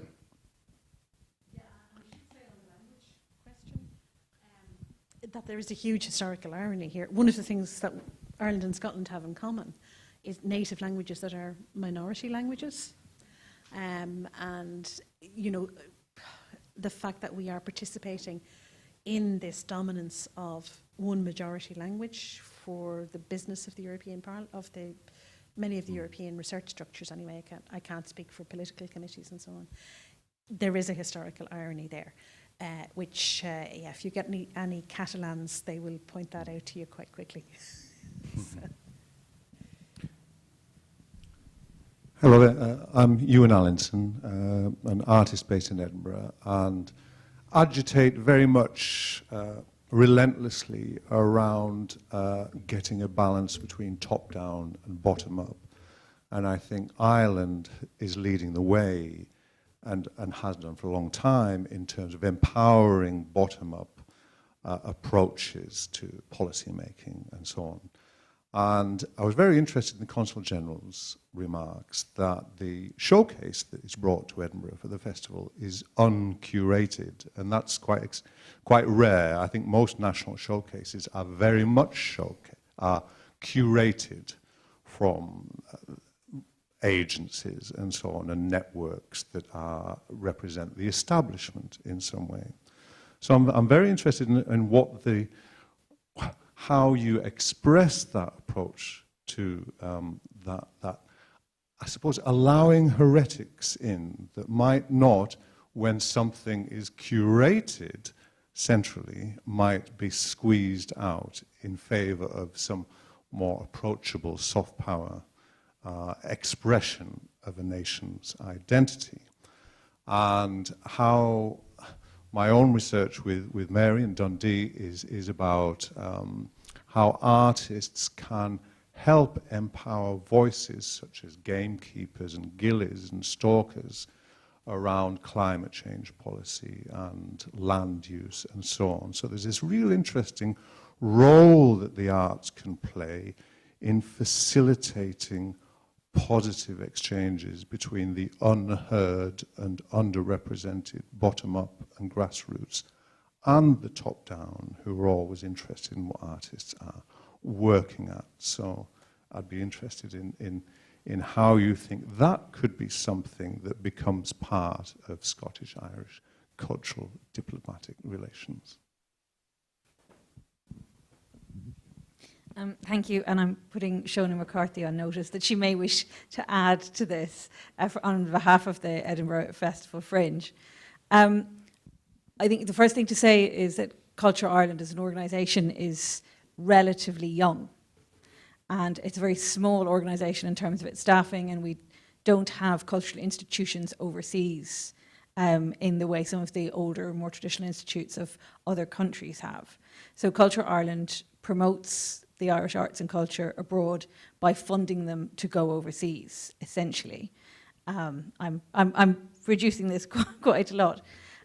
So throughout the year, there are funding rounds to apply for work to bring it overseas from artists based in Ireland.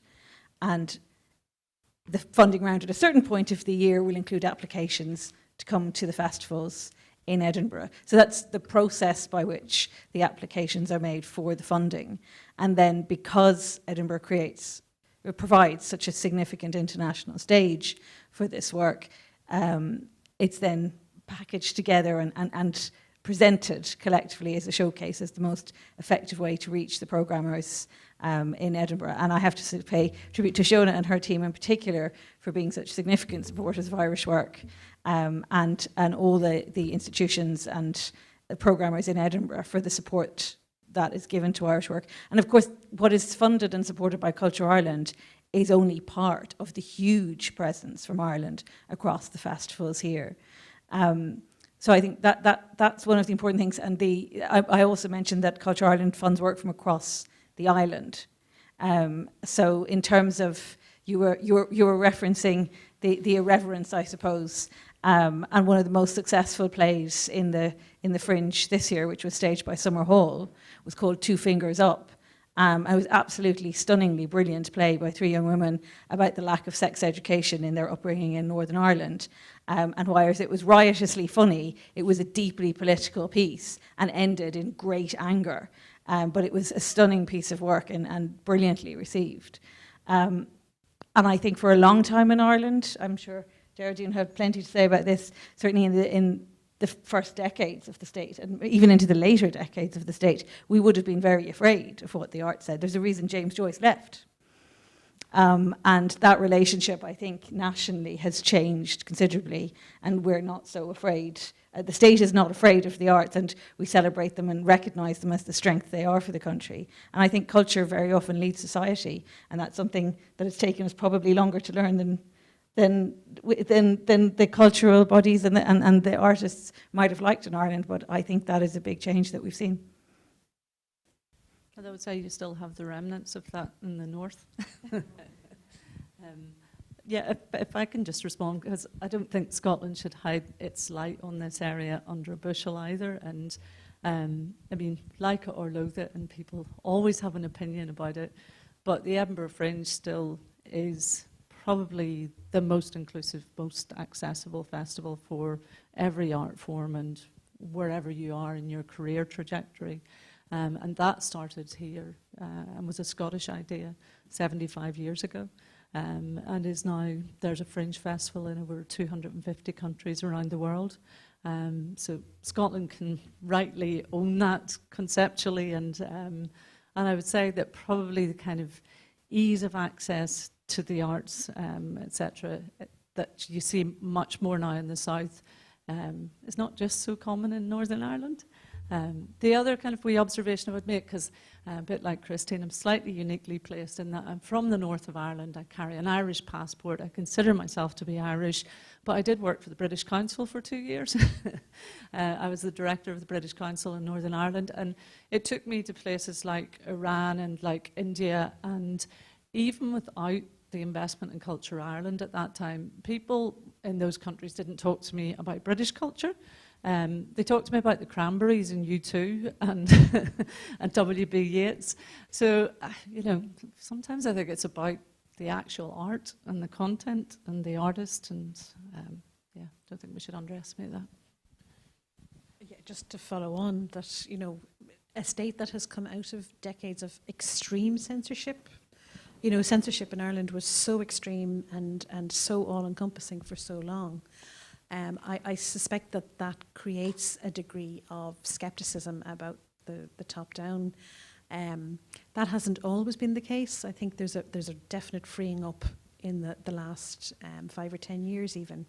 I mean, the current scheme where there is a guaranteed basic income for artists, it's a pilot scheme. It's only about a quarter of the people that were eligible got it, but that'll be worth watching to see how that works out. I think that's... just a really sort of short postscript and holding up a mirror after the description of how things work in relation to Ireland, because I think there is a big similarity with Creative Scotland and our ability to support the Scottish Government, to support through Creative Scotland creatives internationally as well as here. And just a small postscript, and I see we have colleagues from Scottish Government Office in Dublin here, and I note that most recently in both Paris and in Dublin, Scotland's cultural offering for the likes of St Andrew's Day included the likes of Michael Pedersen and Holly McNeish. Those of you interested in poetry will know about Noiriki. You know, we're not talking about the establishment here. So I really hope that I'm looking at our cultural professionals, because ministers don't do culture. We have to support our cultural leaders. Is that it's present day Scotland that's reflected, and not just some people's view of what Scotland might be all about. Thank you. We have a question here. Thanks very much. My name's Claire Squires, and I'm the director of the Scottish Graduate School for Arts and Humanities. But actually my question really comes more from my disciplinary expertise. I'm also Professor of Publishing Studies at the University of Stirling, so obviously very interested in the role literature and books and publishing in particular plays in cultural policy. And I suppose it follows on from the conversation, well, I'm going to say follows on from the conversation about the videos and their ways in which they construct various forms of national identity, and what you just said about perhaps, you know, trying to really think about non-establishment or even anti-establishment forms of power, but quite particularly thinking about this in material terms. Part of my research pre-pandemic was to go to the Frankfurt Book Fair, which those of you who are involved in the world of books will know it's the preeminent global business-to-business exchange place. And one of my research partner's primary research methods was going to stand parties, enjoyable, and anyone has been to any of that kind of trade fair will know at a certain part of the day, national stands will start to serve their particular alcohols, their particular snacks, and they're very stereotyped, they're very cliched, they're very enjoyable to be at. My research partner was Australian, there was always some beer and some Vegemite available. The Irish stand had Guinness, and it did have a fiddler and an accordionist. The Scottish stand had its whiskey and some new craft gin as well. And I suppose I'm saying that kind of very materially, not just to encourage a bilateral view of international snacking, which I think is a very important thing to do, but just to think about, you know, how do you take those stereotypes, those cliches, those loves that people have, you know, what people know Scotland for, what people know Ireland for, and at the same time really make sure that you are thinking about not just the future, but the current multiplicities and diversities of these countries. Thank you. All I would say, because I've got the microphone first, is have a look at the Scottish videos, because I think they do it. I'm involved in projects which are trying to be supportive of what might be considered to be a sort of very contemporary view of what Scotland is, and I want that to be seen and heard. But there's a massive demand around the world at the present time, for example, to put on a Scottish military tattoo in the middle of the mall in Washington, DC. That is huge. I mean, nobody does that. And there are people, Americans, who are keen to make that happen. And I'm not, you know, is it my place to go? Not everybody in Scotland wants to go to the Edinburgh military tattoo. Of course not. If you don't want to go, don't go. But we should be supportive of all of the things that we have on offer. It's my view, and I'm just not going to sit in judgment as to what those different things are. I do want to make sure that people can see that we have a wide diversity, both of cultural offering, but also of people who live in Scotland, and how we look and how we sound, and it's all very different. Have a look at the videos. I think they're excellent for what they're worth. Well, the first part of your question was about publishing, and I'm going to answer that one. The second half is very important. And I've been caught up in this. The publishing, the book trade has gone through really bad times in recent years. And there was a consolidation of publishing in a few very large publishers. Then recently there's been a lot of small publishers, including Scottish publishers, come up again, just as small bookshops have come back. So just when we were despairing, there's an opening up and there are more opportunities. But even so, it's quite difficult to place some kind of some kinds of products in the form of a book. And people still read books. It's not all online. People still read books. And even if books are published online, they're still books and they're still controlled by publishers.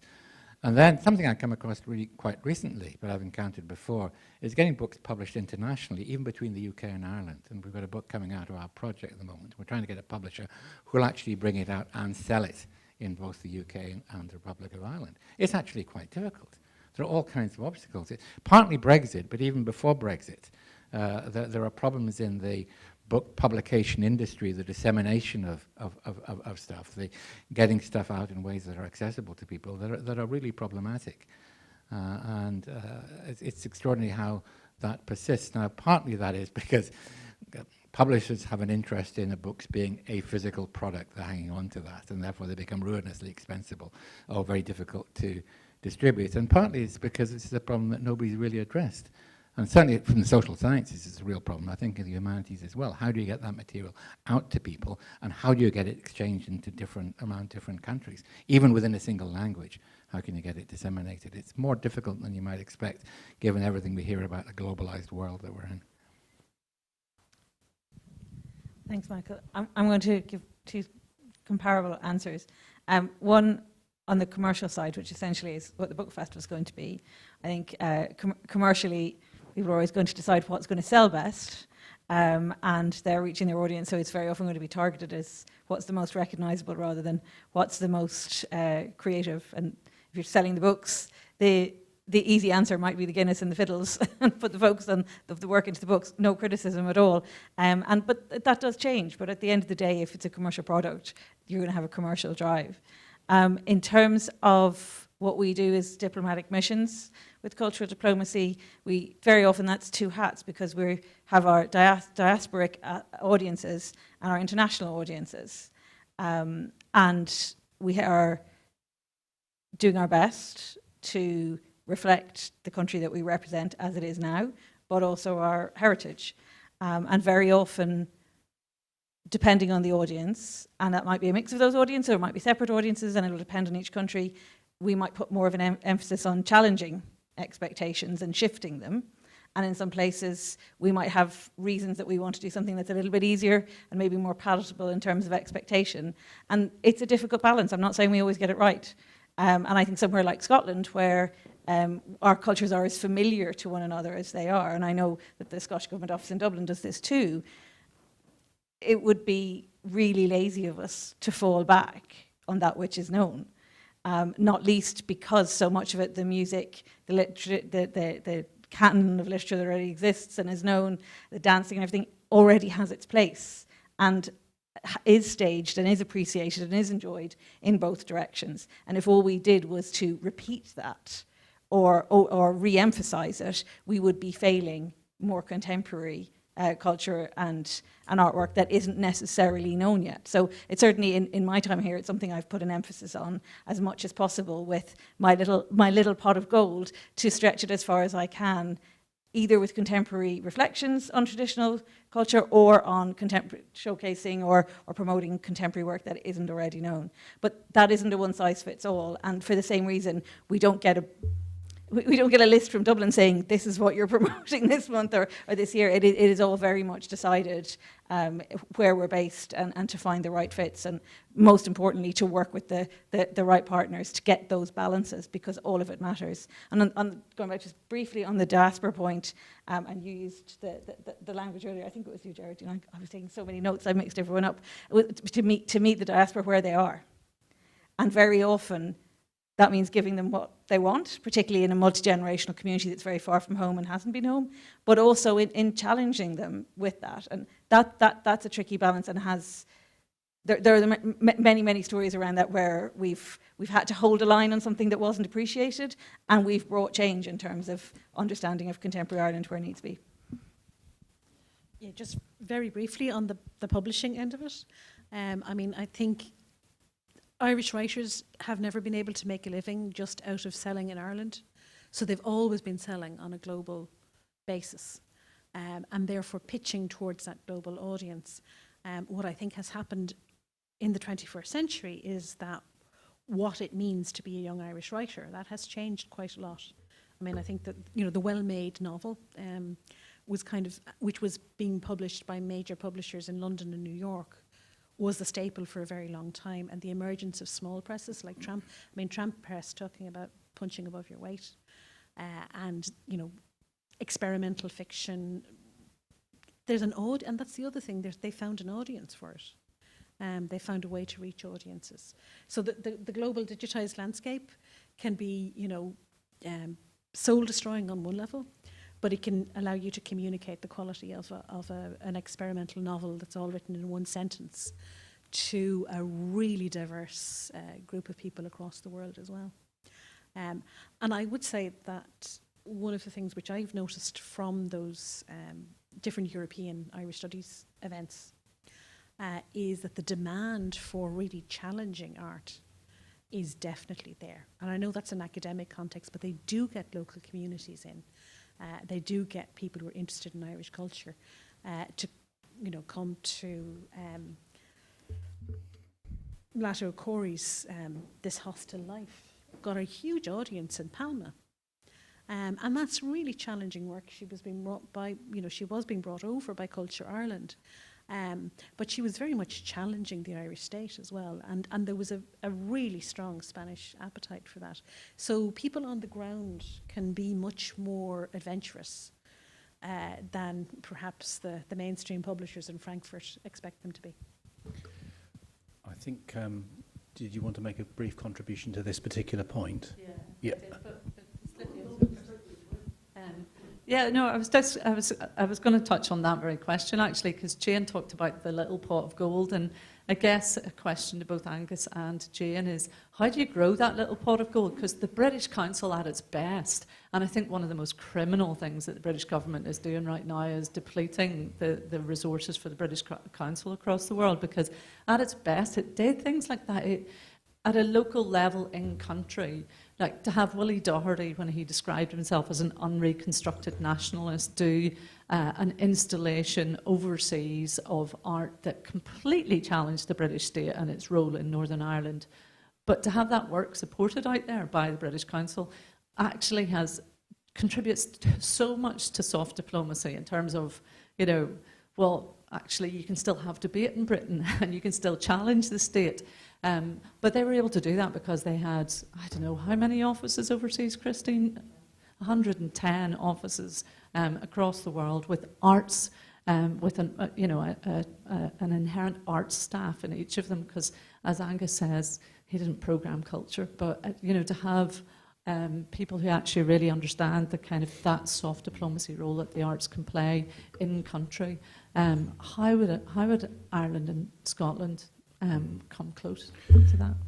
I'd like them to. Could I ask that we take what will be the last question, because we're kind of up against the time limit now. My name is Susan Stewart and I'm Director of the Open University in Scotland, but this question is based on my experience. In 2001, I worked for the Scottish Exec and set up their first office in the British Embassy in the United States.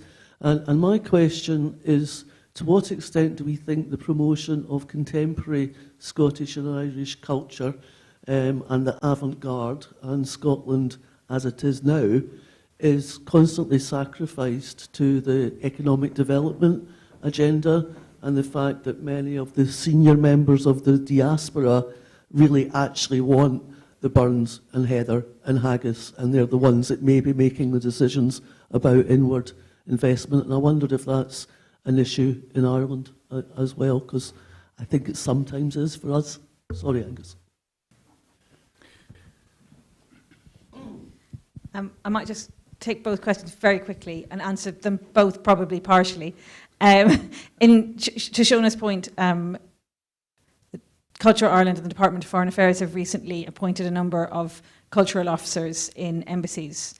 So I think we have, I know I'm not going to get the number right, but definitely in London, in New York, in Los Angeles and in Berlin, we have jointly funded cultural officers, and they are hired from the world of arts and culture, so they're bringing direct expertise that has to relate to the geography in which they're working, so that they know what works, they know the networks, they know the institutions, and they're working that way. So Kelly O'Connor, who's the cultural officer in London, she covers all of Britain, and we work with her. You can't grow that quickly, and pots of gold are always under challenge.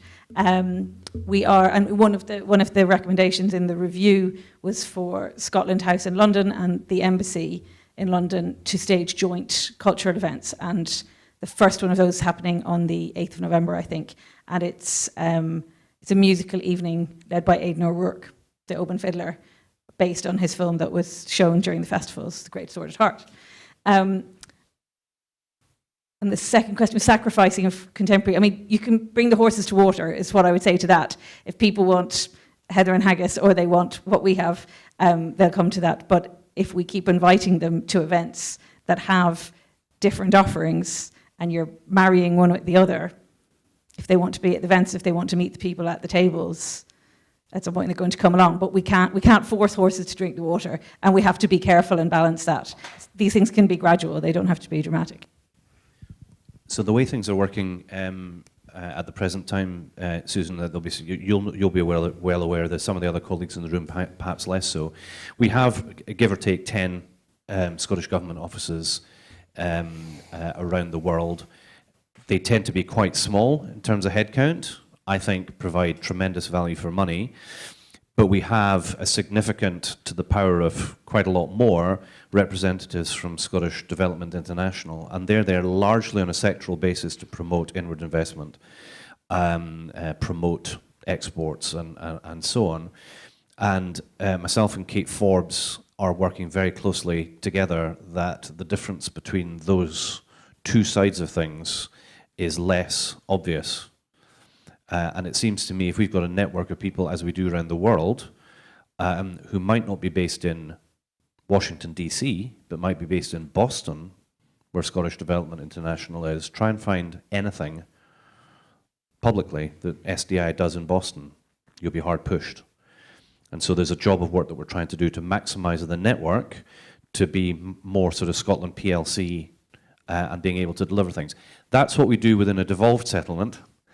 I've got high hopes now. This is not in any forthcoming prospectus, nor is it in any manifesto. But I have really strong ambitions that Scotland's emerging what will become a fully fledged diplomatic service is one where culture is at the heart of it. And you can look at some countries who've done it, even smaller countries. The one I know best is Austria, where probably the most powerful financial part of their foreign ministry is culture, and it really matters to them.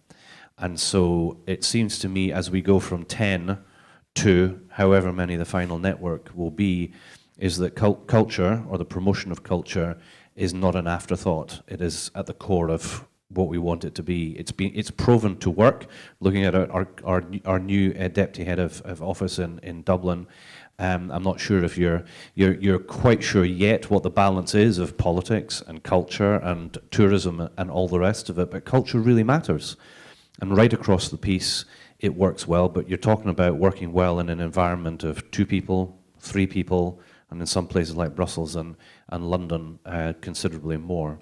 So there's always more we can do, so how do we elevate it in the current circumstances we've got, and how, when we get the upgrade, that we make sure that it can deliver what we all hope it will. I don't know, Michael or Geraldine, do you want to add anything? No. Well, we are out of time. Can I thank all of our speakers?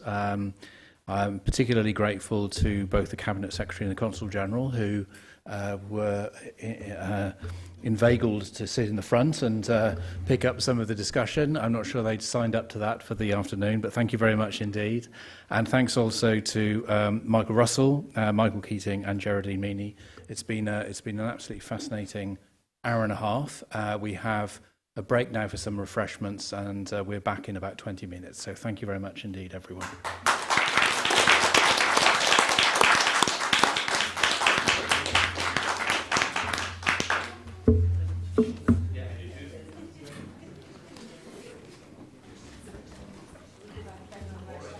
So I just seem to work out okay.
It's funded jointly by the Irish Research Council and the UK's Arts and Humanities Research Council, and it runs for 3 years. And our aim is to bring a range of digital technologies and techniques to bear on understanding, improving our understanding of all things Ogham. So all kinds of inscriptions, manuscripts, all kinds of things written in the Ogham script. One of the main aims of the project is to create an online database of all examples of the Ogham script in Ireland and in Britain, and that's a total of over 600 different items, mostly stone monuments, but also portable objects and some examples written in the margins of manuscripts. And we're going to be adding our 3D models to this database so that they're open for anybody to study, whether their interest is archaeological or linguistic, or whether they're from a local area and would like to find out more about the Ogham where they are. All of the 3D data captured in the field, we wanted to make this available, freely available online. So we developed an open access website where people could go and download the 3D models, but they can also find out about the inscriptions, the stones and the sites where they're found. And all of the information is encoded in XML so that it is machine readable as well as human readable, which makes the data searchable under various headings.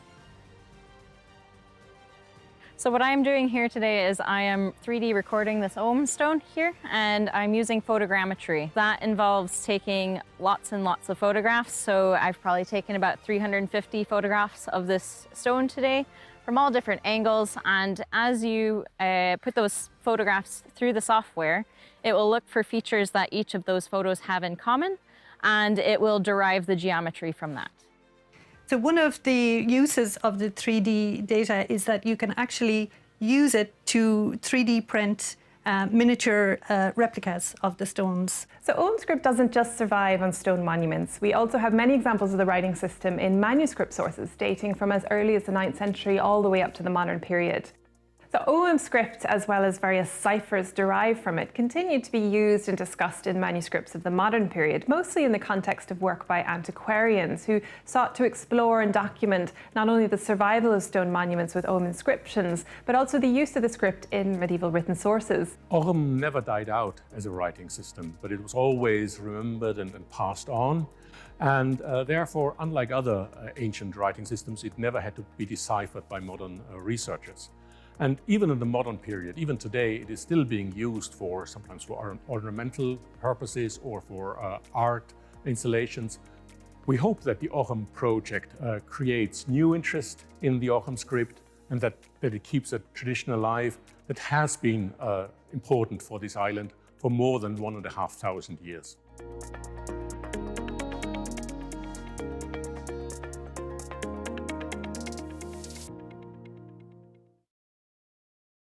You go. Thank you.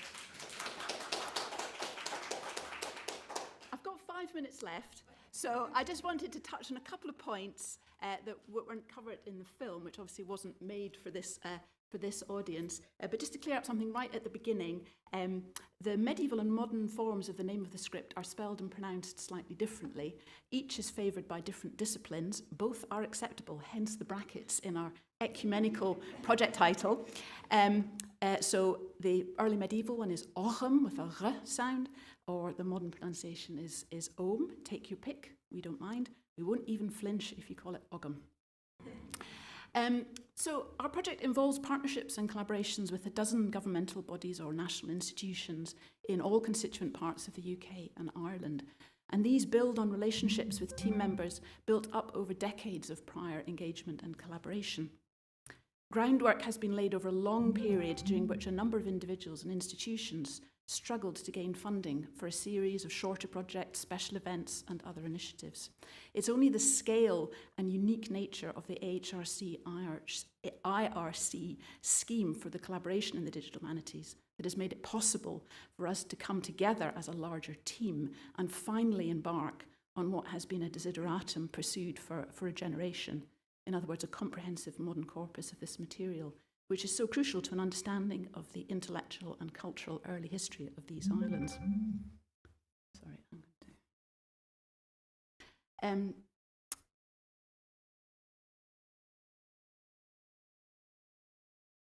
to... Where should I be pointing this? Could you forward it? Thank you. The second point, the project's interdisciplinary. Team members have complementary expertise in diverse aspects of this complex material: linguistics, archaeology, digital epigraphy, field epigraphy, digital recording and 3D modelling, paleography, history, history of art, and the comparative study of writing systems. In addition to our collective disciplinary and technical skills, there's a complementary experience of public engagement and collaboration with creative practitioners, both of which are important elements of the project. And all of this is allowing us to learn from each other and feed back to these various national bodies we're working with, some of which are cooperating with one another via our project. In terms of academic interest, our intention is that the project will have a transformative effect on scholarly understanding of the Ogham tradition and make available for future multidisciplinary and research a digitised body of material which constitutes the earliest historical documents in all areas where it's found, often by several centuries. The benefit to historical linguists is particularly clear, as Ogham is the earliest written evidence for the language ancestral to modern Irish, Scottish Gaelic and Manx, and the archaic stage of the language preserved gives Ogham importance for the study of Celtic languages and Indo-European studies more generally. More broadly, scholars have hardly scratched the surface of Ogham's potential to inform us about diverse aspects of society and culture in Ireland and Britain in the first millennium.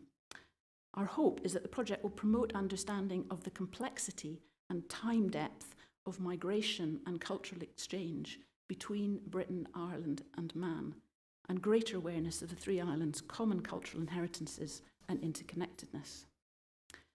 Briefly, from a, go to the next slide, please. From a digital humanities perspective, we're developing and applying a range of digital technologies, all of which have more general applications. Very briefly, we're developing easier and lower cost methods of 3D recording in often challenging field conditions, new open access methods of presenting digital models to scholarly and general audiences, including addressing knotty issues of copyright and long-term sustainability.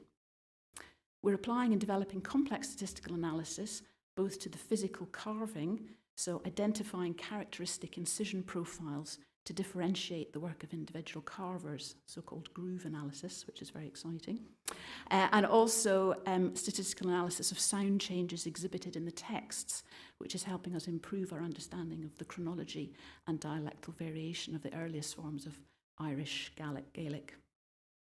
We're also collaborating with digital epigraphers elsewhere in Europe and North America, developing international standards for sharing and presenting data via Pittock conventions. Go to the next slide. There's considerable popular interest in Ogham, and we seek to enhance inclusive access to dispersed and physically remote material, including reconnecting local communities with their heritage directly and digitally. And I'd just like to close with a nod to the enduring social value of Ogham as reflected in its increasing popularity for decorative, symbolic and creative functions. The project will support this use of Ogham in contemporary culture by responding to the need for authoritative guidance on writing accurate and authentic Ogham, and by inspiring new and innovative applications and artistic responses which take this ancient writing system into the modern age. So just very few quick examples, some of which you might recognise if you're a rugby fan. Next one, please. This is a particularly effective symbolic use, innovative yet true to the original, and aesthetically pleasing. So we've got these two Irish rugby shirts. Next, please. Commercial branding and the international appeal of this. Maybe if you flew over, I don't know if you saw that in Dublin Airport. I have some issues with that, but never mind. This is what the project's for. So we have Scotland, Isle of Gigha, Northern Ireland, and Canada. Next one, please. As you saw, we have had some very effective use of Ogham in recent public artworks in Ireland and in Scotland. And next one. And the international popularity of Ogham tattoos increases unabated. In fact, so frequent are the requests from the public for assistance with the design of their tattoos that we made one of the project outputs an Ogham tattoo handbook. So if you're planning on getting one, hold off till next year. And finally, there are other ways of decorating yourself with Ogham. Go to the next slide.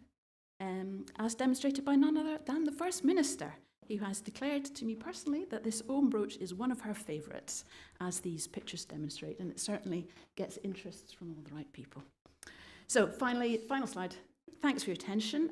There's a lot more info on our project website. We have monthly blogs. The next one is on OM in video games. We have an OM of the Month feature. You can follow the conversation on Twitter with that. Join in the fun next International Day of OM, July the 8th. And I was actually told today that the Go Medieval podcast is released today, and that features an interview with myself and my colleague Nora White all about the project. So, on all platforms. Thank you very much for your attention.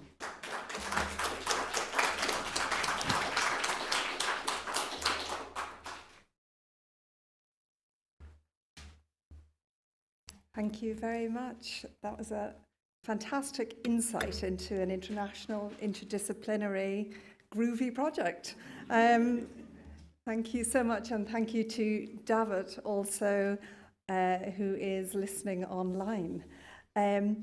Moving on to our next project, we have Professor William Lamb, Professor of Celtic and Scottish Studies at the University of Edinburgh, who is in the room, and Dr. Brian O'Rahilla, Assistant Professor in Fiontar and Scoil na Gaeilge in Dublin City University, who is joining us virtually. I believe there was a bit of a glitch with the sound earlier, just when I was speaking, so it doesn't matter. That has been fixed. So I think I can now hand over to our in-person speaker and our online speaker. Thank you.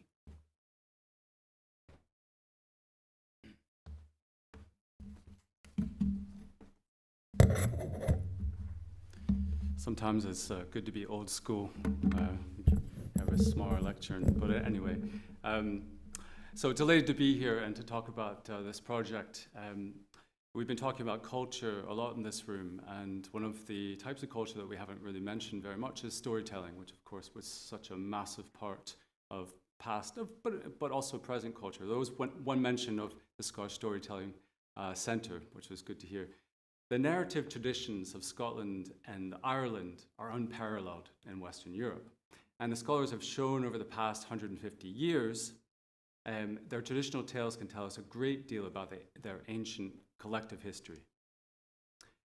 Most folkloristic work that's been done has relied upon what you might call comparative analysis made by single scholars. So you can think about what the Brothers Grimm, that's two, but most of it was just single individuals working on this material. Yet the extent of narrative material that we have in the two national archives of Scotland and Ireland, the School of Scottish Studies archives in the University of Edinburgh and the National Folklore Archives at UC Dublin, would require many lifetimes to analyse that way. In this project, we're trying to exploit advances in AI, machine learning, digital humanities to sift through tens of millions of words of a corpus in primarily Scottish Gaelic and in Irish, to expose the deep histories, the hidden heritages embedded in them. And to do this, we've assembled a team of diverse scholars from universities in the UK, Ireland, and the United States of America, and numerous research assistants who are experts in things like digitization, folklore, linguistics, and copyright protection. That's a big part of this.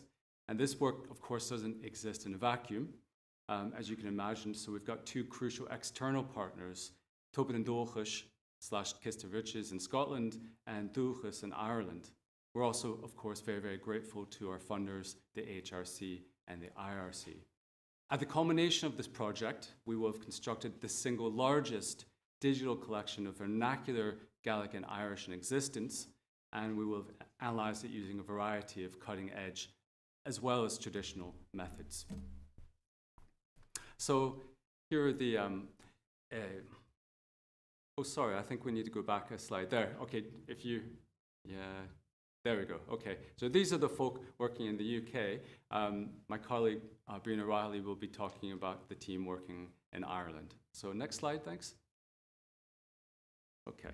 So the principal research questions are, how can AI help us to digitize and automatically recognize transcriptions of Gaelic and Irish folklore? What can these texts tell us about Scotland and Ireland's shared history and culture? And how can traditional folkloristic and AI-based methods help to bring all this to light. Next slide. The activities at present are, well, we're digitizing a huge amount of material, both in Ireland and in Scotland, and we're generating metadata based upon that material. So this is highly labor-intensive work. We're also recognizing the handwritten material and the typed material. So all this was originally in paper, and some of the things that we have were never even the recordings from which the transcriptions came were never even preserved. So this is really, really important material, and we've got thousands and thousands of documents. So we need to do this rather quickly, although it's a 3-year project. Some of this work could take a lifetime. So we've used handwriting recognition software to train computational models to go through this much quicker than we could manually. We're also clearing the material for dissemination and analyzing it using, as I say, both traditional methods like the historic geographic method, as well as more cutting-edge machine learning techniques like phylogenetics and others. Next slide, please. So the digitizing to date, we've got in the UK, we've digitized about 20,000 images. This is just one person's work, and she's doing metadata at the same time. And it's about 70% of the total. And if you look at the document language percentage, I think this is quite interesting. So this is from the School of Scottish Studies archives. It's about almost 80%. Yes, almost 80% Gaelic or Gaelic and English. And most of the Gaelic and English stuff is primarily in Gaelic. So all of my students, when they're doing ethnology at the university, I say, learn Gaelic. Very few of them do. I wish many more would. Anyway, next slide. Just to briefly show you what the handwriting recognition looks like, and Brian will talk about this more, and you'll see another slide. But so far in Scotland, we've recognized about 2,699 documents, or I should say, single pages at this time, and our accuracy is very, very good. All things considered, the word level accuracy is about 95%. So looking at Gaelic handwriting, it gets about 95% of the words correct, almost 98% of the characters correct. So it means that we can do this en masse, and those few errors will still be in there, those that we can't manually correct, but it does mean that we can run these models on this material. Next slide, please. And after we've done this, we'll be running a standardizer over all this. So this is another project that's allied to this, but so much of it is in older forms of Gaelic writing, kind of pre-1981 or so. And they use a slightly different spelling system. Some of it's a bit random as well. So we're trying to take irregular or kind of older forms of orthography and modernize them very quickly. So we've developed a software that we'll be releasing in the next couple of months. So it's completely free online. I have a lot of school children interested in this who are doing Gaelic medium education as well as their teachers. So it'll be a one-stop shop for kind of quick spell correction for Gaelic. Currently, there's no real spell corrector for Gaelic. So this can help fill that vacuum as well. Okay, and finally, just the last slide there. Don't want to take any of Brian's time, but the next steps will be to run handwriting recognition through the full set, normalize the Gaelic text, couple them with the Irish text. This is where it's going to get very interesting, potentially messy, but we'll work through it. And we'll be using a technique called word embeddings. And then we'll be doing text mining, phylogenetic analysis, which is a type of analysis where you look at the deep history of these. So you're comparing different traits over time and doing clustering. And then we'll be disseminating the materials and the results in book form and also as an all singing, all dancing webpage eventually. So thanks very much. I'll turn over to Brian now.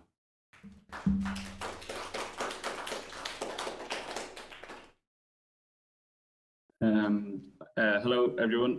Can you hear me?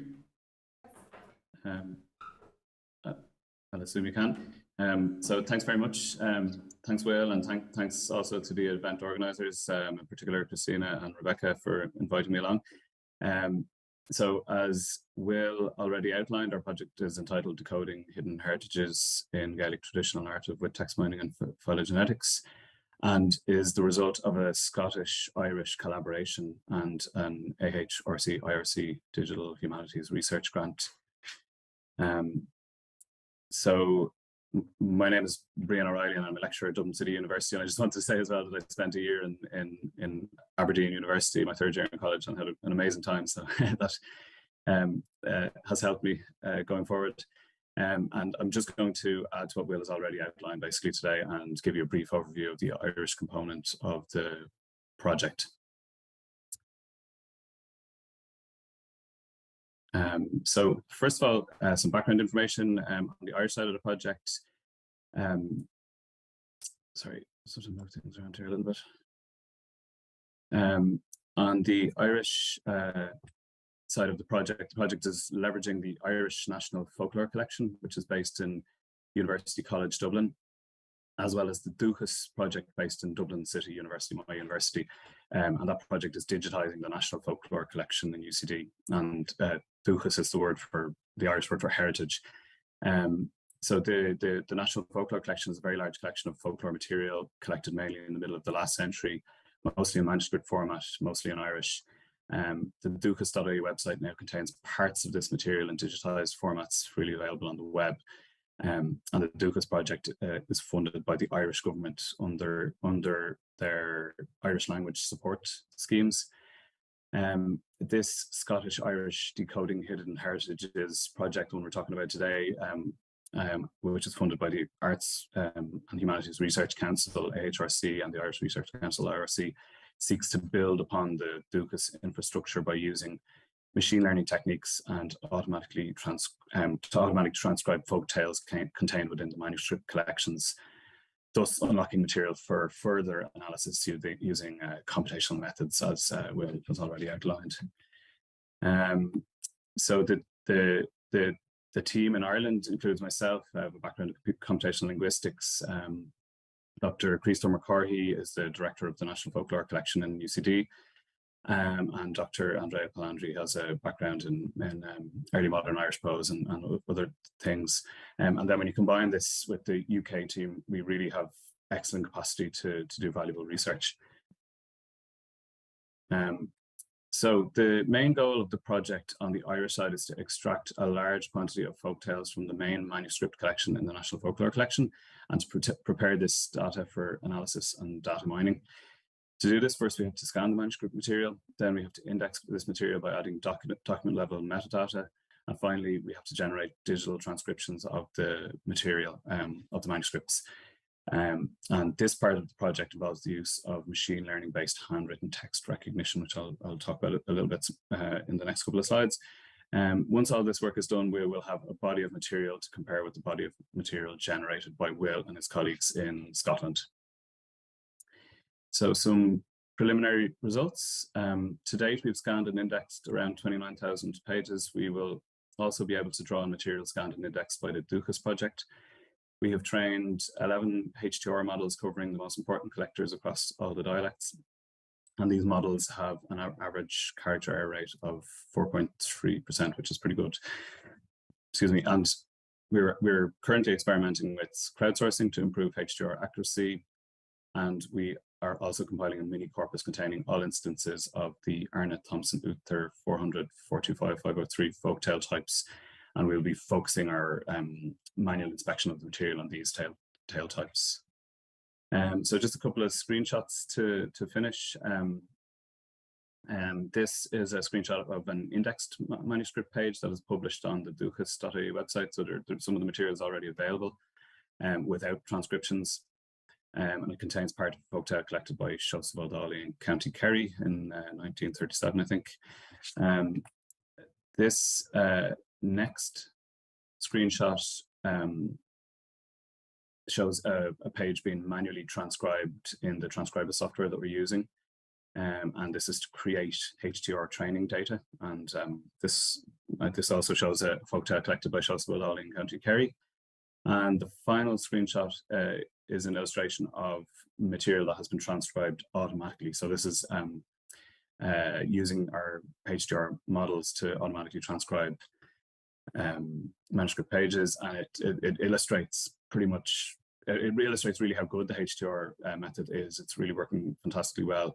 And this example here, in this example, you can see how it handles Gaelic type, things like the lenition dot above certain consonants and the Turonian et symbol.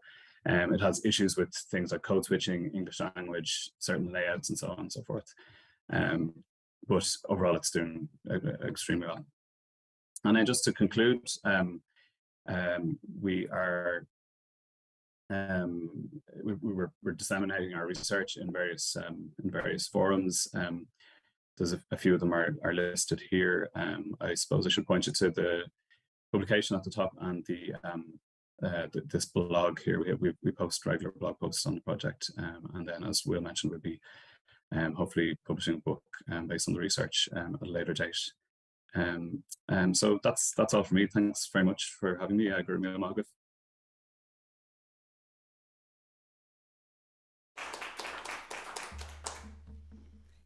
Thank you both.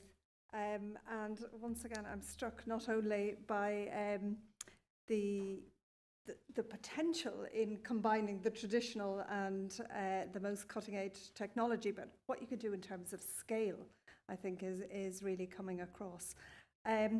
Our next speakers will be talking to us about a project that was funded by the RSE, Ireland Scotland Bilateral Network Grant. In the room, we have Professor Mary Modine, Chair of Interdisciplinary Art Practice at the University of Dundee. And online, we have Dr. Ciara Healy-Musson, lecturer in Art and Design, Culture and Heritage at the Southeast Technological University in Carlow. And they'll be talking to us about the Rural Reimagined, connecting Irish and Scottish artists and writers with rural practices and narratives. Thank you.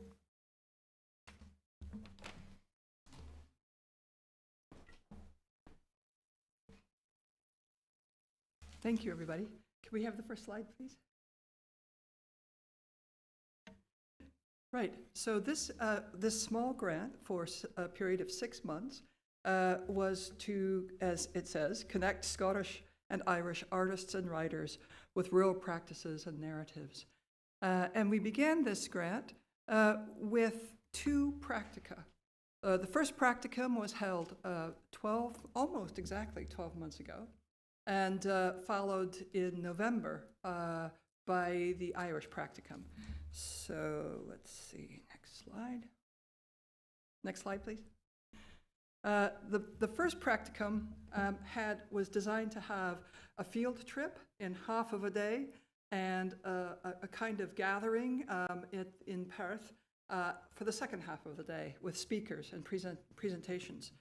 The reason behind the practicum was multifold, really. We were just coming out of lockdown, and the opportunity to bring people together, first of all, out of their houses, to bring people across the countryside on a coach tour together, to visit various sites along the way that included things like the Thompson Berry Farm, the Hermitage, just outside of Dunkeld, and parts of rural Perthshire, was to bring people together in that kind of dialogue that happens in real place, in real time, looking at situated places.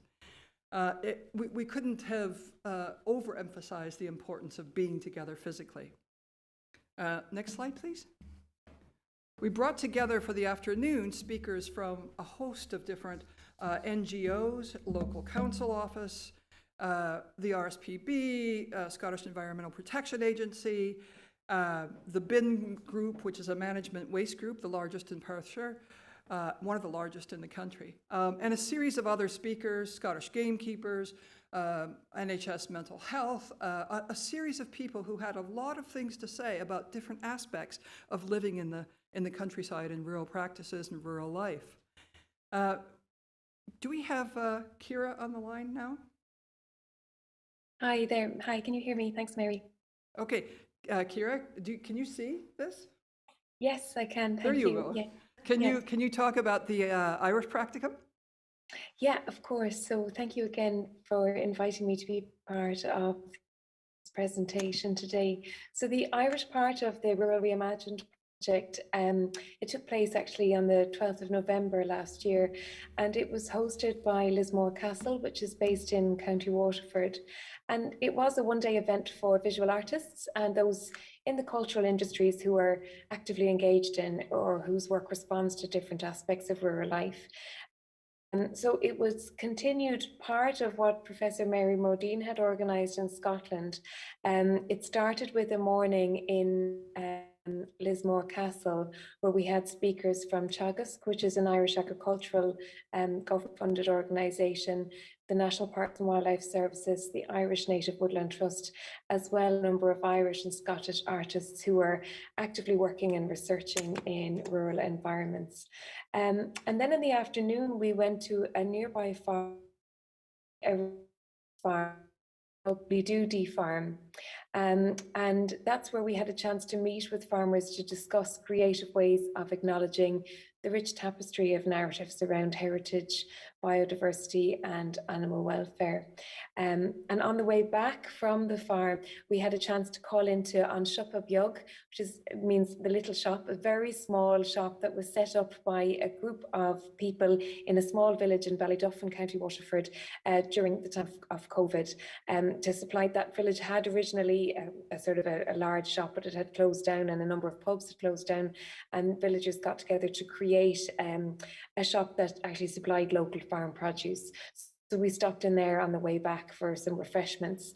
And really, it was a fantastic opportunity, like the event in Scotland, to allow the speakers and the audience members to actually engage with a physical farm and speak to people who were working in that industry. I'll go back to you, Mary, now. Okay, thank you.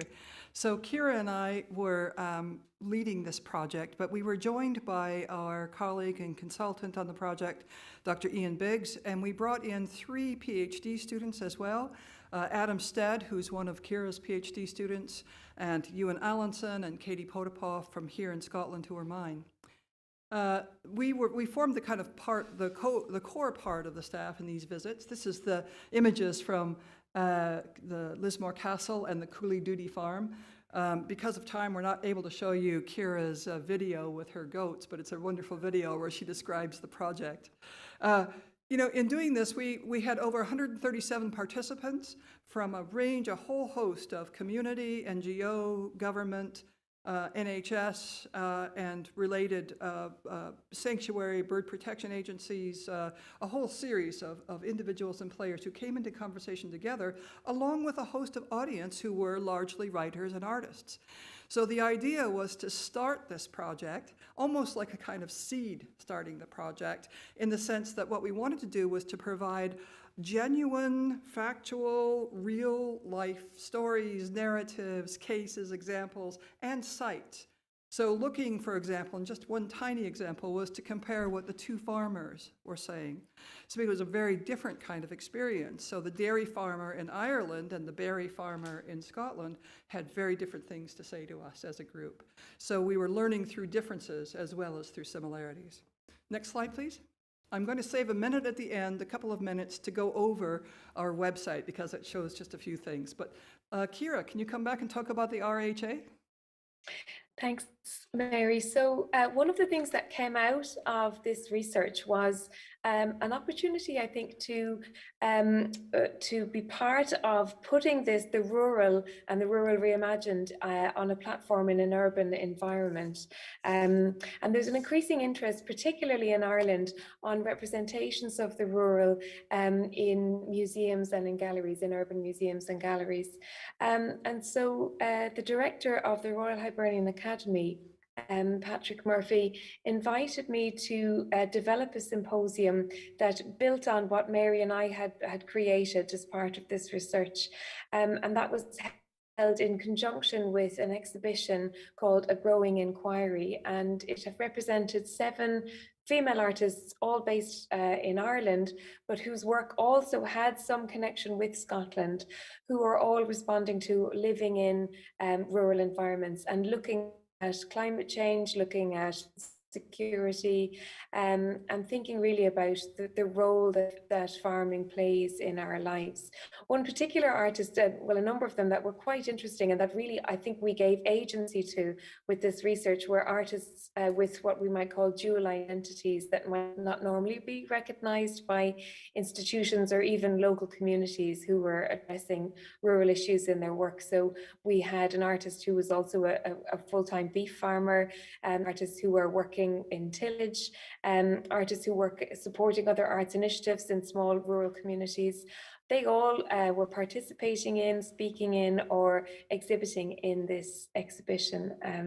So it really gave a lot of, I think, agency to those people, and also for them to communicate the significance of their role to an urban audience. I suppose emphasising the urgency in relation to bringing those kind of nuances around rurality to an urban audience. Absolutely. If we can go on to the next slide then, please. Thank you, Kira. So we have a few further developments since that first 6-month period that ended in the end of February. We've had Scottish artists who've been preparing work and exhibiting both artwork and a book publication in Dublin.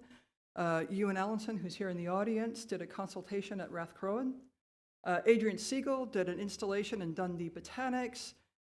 Deirdre O'Mahony, who's a very well-known Irish artist, has had a series of field share projects, which is really very interesting, back and forth, and serves as a model for Scotland as well. Kathy Fitzgerald has been developing an ecoversity, and she now has an audience around the world of students who are participant in her ecoversity. She trains and teaches through her own private woodlands. And Susie Johnston and Amanda Adams have this litter catcher over here on the far bottom side, and it is the something that was formed in partnership with the Bin Group, who is a waste management site in Perthshire. So a whole host of people that have now started in dialogue together. Next slide. And in academic terms, both myself and Kira and her PhD student Adam Stead are producing and sharing some of this work in research, in various forms of research, not only in exhibitions, but in academic book chapters and various different kind of theoretical capacities as well. Next slide, please.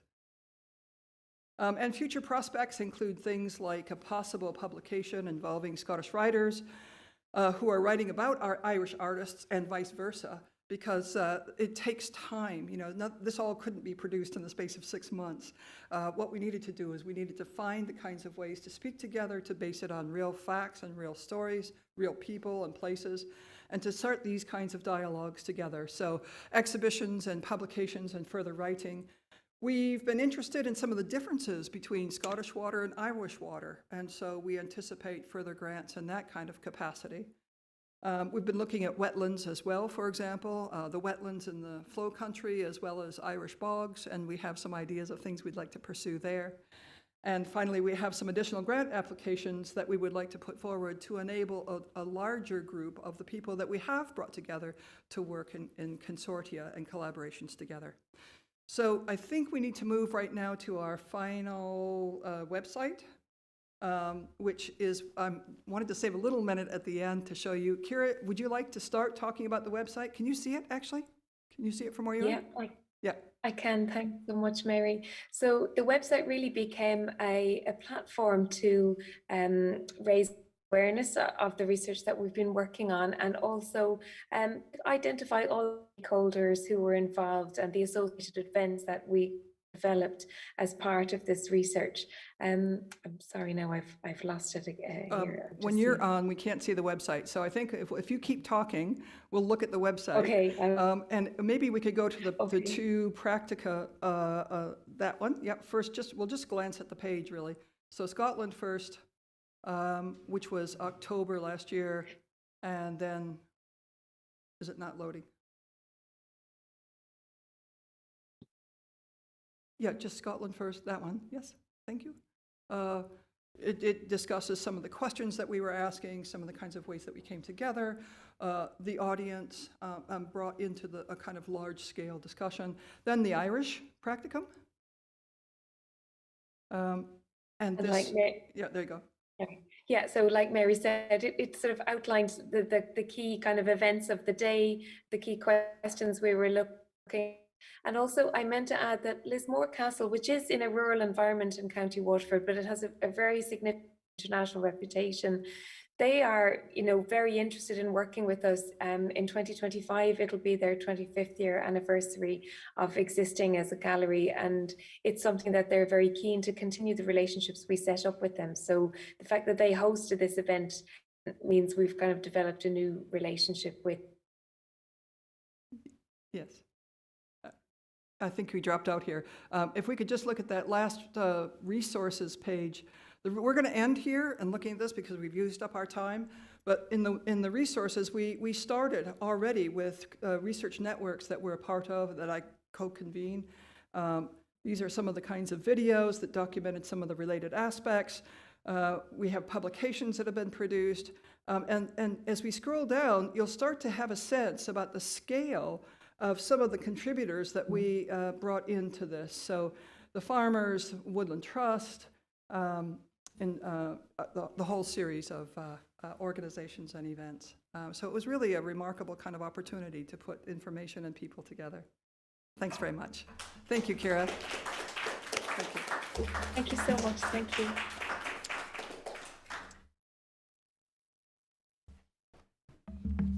Thank you both very much. Fascinating project. And again, I'm very struck by, not only this project, but all of them, the importance of partnerships and working with partners across a whole variety of community groups, NGOs, government and various stakeholders, industry and so on. And it really does show how the cliches and stereotypes about academics and ivory towers are very, very out of date. We are in our communities and talking across communities. Our final speaker in this session is Professor David Stifter from Maynooth University, who will be joining us online and who is talking to us about developing a digital framework for the Gaelic world. As mentioned already, because he's part of the first project that was spoken about here, he's Professor of Old and Middle Irish at Maynooth University. So do we have David? Thank you very much. David. Yeah. Over to you. Thank you very much. Can you hear me? Okay, great. Okay, I'm going to share, if I can find it. Where is it? There it is. All right. So thank you very much, and thank you to the organizers for giving me the opportunity to speak to you today. And what I'm going to talk about is a project that is already finished, that was finished last year, but one that I hope and that we hope will have a lot of impact in current projects and in projects in the future. And it's a digital humanities networking grant called A Digital Framework for the Medieval Gaelic World, or Digital Gaelic, as we called it more briefly. Yeah, it was funded by a joint digital humanities networking grant by the AHRC and the Irish Research Council. The project was active from 2020 to 2021. And even though the project as such, or the networking grant as such, was wider ranging than just Ireland and Scotland, it was obviously a UK Ireland activity, it was very much centered on Ireland and Scotland in a double sense. On the one hand, that its main topic was the common cultural province of the Gaelic-speaking world, Ireland and Scotland, from around 600 AD to about 1600 AD. And this is illustrated by this wonderful map here that you can see of this very ingeniously visualized map of what might call the Tíorcha Columcille, the lands of Columcille. But it's also centered on Ireland and Scotland in that specifically people from these two countries were active, Celticists who work on language and literature, but also historians and librarians. And we also had institutional partners, the National Library of Scotland, the Library of the Royal Irish Academy, and the British Library. The primary questions for this network were basically three. First of all, simply find out what is the state of art of use of digital media, of digital humanities in medieval Gaelic studies. But by the very name of medieval Gaelic studies, you might sometimes get the impression that we're kind of backward, but actually, as you will see, a lot of the people doing research in that field are extremely prone and keen to take up modern methods. Second question was, how has digitization changed the way how we do research and what we research? And including myself, many people in that network, including myself, when we started off, and when I started off as a student, digital humanities did not exist yet, or it was just in its very, very first infancy. And we've kind of seen how it develops, but we've never reflected upon it. And thirdly, of course, what is the way forward? How can we use digital humanities? How can we use digital tools and resources better to make best use of what we have? Now, we had originally planned to have 4 in-person meetings in a fairly small groups of about 15 to 20 participants, and well, would have been a very small group and small in-group activity. But this plan came to absolutely naught, because we got the award at the beginning in the early spring of 2020, right at the time when COVID struck. And in hindsight, I must say, COVID and the lockdowns connected with COVID were really the best thing that could have happened to us. Nothing better could have happened to us. Because we immediately had to switch to Zoom, and that meant that we actually had to open up, and that we were able to open up the activities. And ultimately, instead of 15 to 20 participants, we had more than 40 international interdisciplinary speakers at the events, from all around the world. And at each of the events that we organized, we had an audience of 100 or even more than 100 people, again, from all around the world. And this just shows how international this topic, this subject of the medieval Gaelic world is. It's not just of a local interest for these two countries. It's of it's of interest to many people all over the world.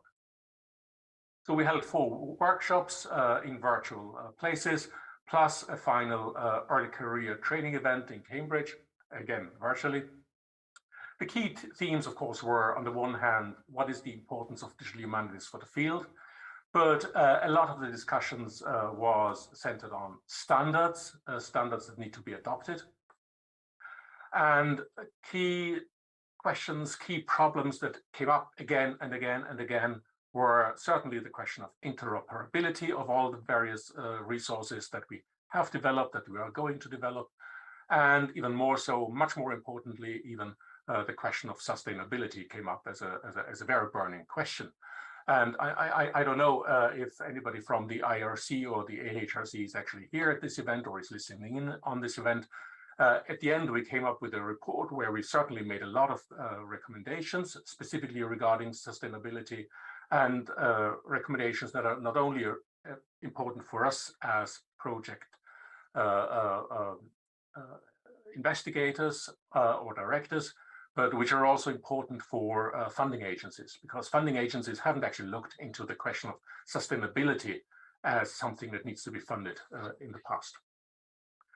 So one part of the network was taking stock of existing digital projects. And here you have a list of 35 projects that we actually collected at the time, that we knew at the time that had existed or were in operation in 2020. So it's a snapshot of about 2 or 1.5 years ago.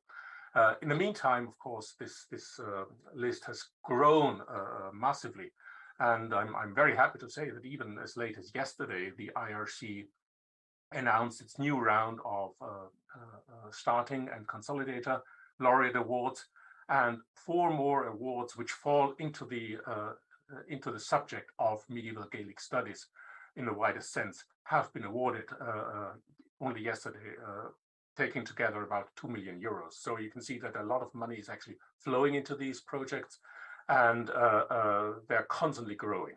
And you can see that 35 projects actually means an enormous amount of people involved. And many of the people involved in these projects, the PIs and researchers, had known each other before and with contact on an individual basis. But this was the first time that almost all of them were together, speaking together with each other. Another practical outcome of the project was the digitization of one specific manuscript in the British Library, which is now openly accessible on the website of the British Library. And of course, the network paved the grounds for new projects, for new collaborative projects between the countries, and the ORM project that my colleague Catherine Forsyth presented at the beginning of this session is one direct consequence of the network.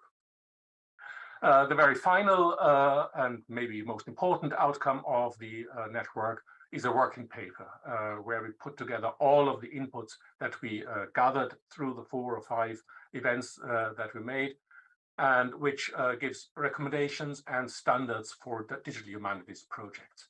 Now, in the title of this project report, we have Medieval Gaelic World, developing a digital framework for the medieval Gaelic world. But in fact, most of what we say in this report is applicable to any kind of humanities project. So I hope that people use it. It certainly underlies a lot of new research applications that have been made in the past year. And as I said, it's open for anybody else to use as well, because I think there are many worthwhile thoughts and ideas in this. Thank you very much for your attention.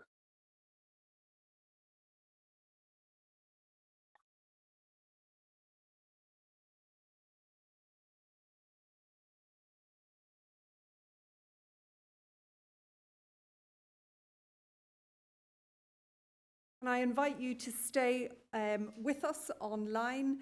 And can we also have Ciara and Brian? Are they? They're also there. And the speakers who are in the room.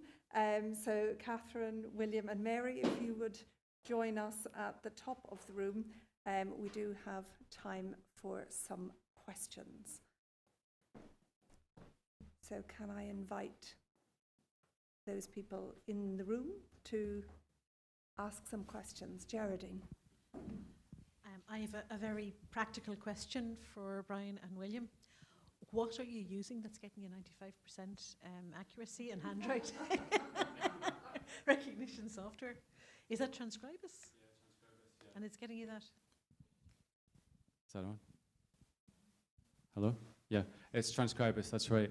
I mean, the accuracy is dependent on a lot of factors. But fortunately, in this project, I mean, one of the factors is the size of your corpus and how much data you have. And we're, as you can see, producing a huge amount of data. But some of the material is inherently more difficult. And so that is an average. But as Brian, I'm sure, could show you, you know, some of the manuscripts that you've got, particularly on the Irish side, are very, very challenging.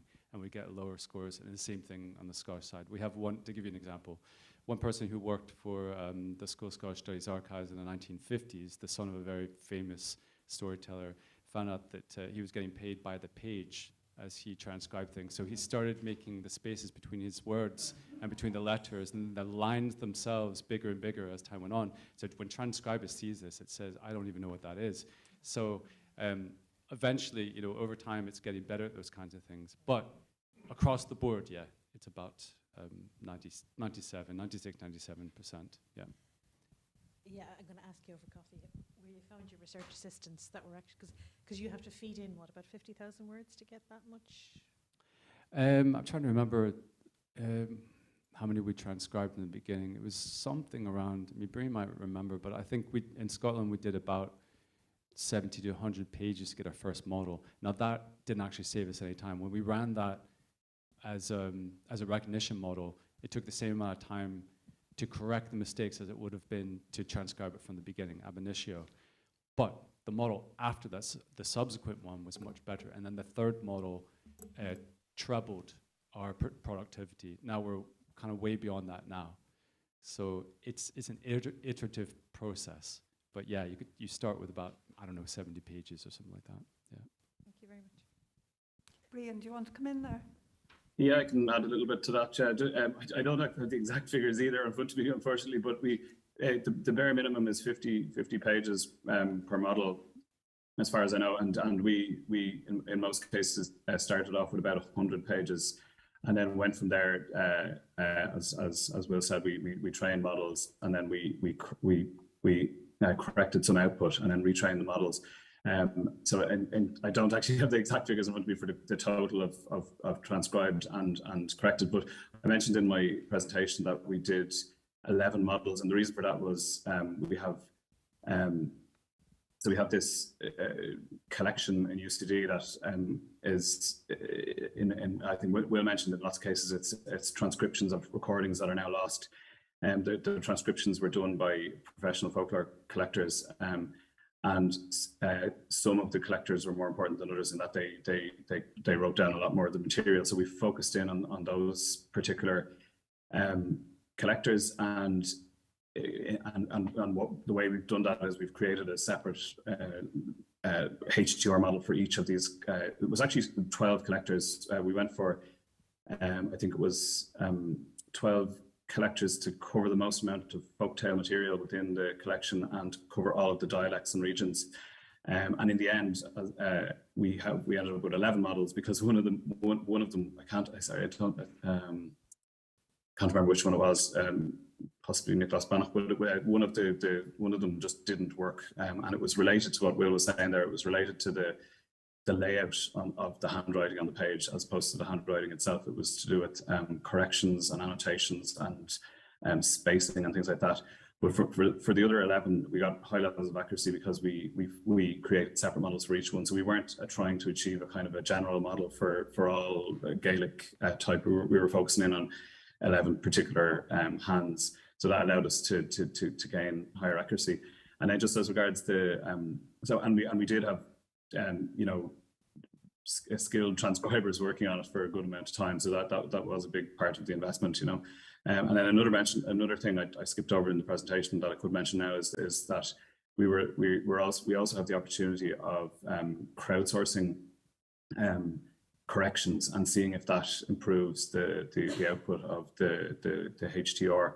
And the reason we have this option is that we have some of you might be familiar with the Dukas website. There's another collection on that website called the Schools Collection, which was a sort of a crowdsourced folklore collection initiative that took place in the late 1930s, and we digitized that a few years ago. And at the time, the HTR wasn't as developed, and we opened it to the public to transcribe, and it was very popular. It was much easier to transcribe than the material we're dealing with now, because it was sort of simpler stories and songs and things like that collected by school children. It was easier to transcribe, but nonetheless, a lot of people got involved because it was an opportunity to read some folklore and to transcribe material from your local area, or as a part of a university course, you could learn about folklore while actively doing something. So it became very popular, and so we still have access to this potential crowd of around 5,000 transcribers who might be willing to correct output of HTR and allow us to improve models that way.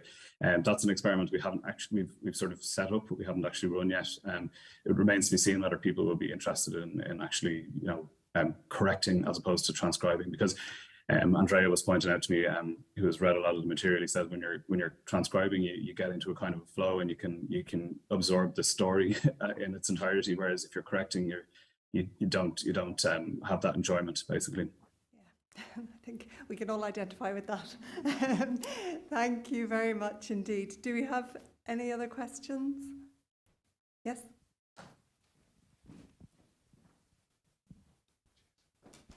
Yeah, it's a question for Catherine, actually. I myself am a sculptor working in stone.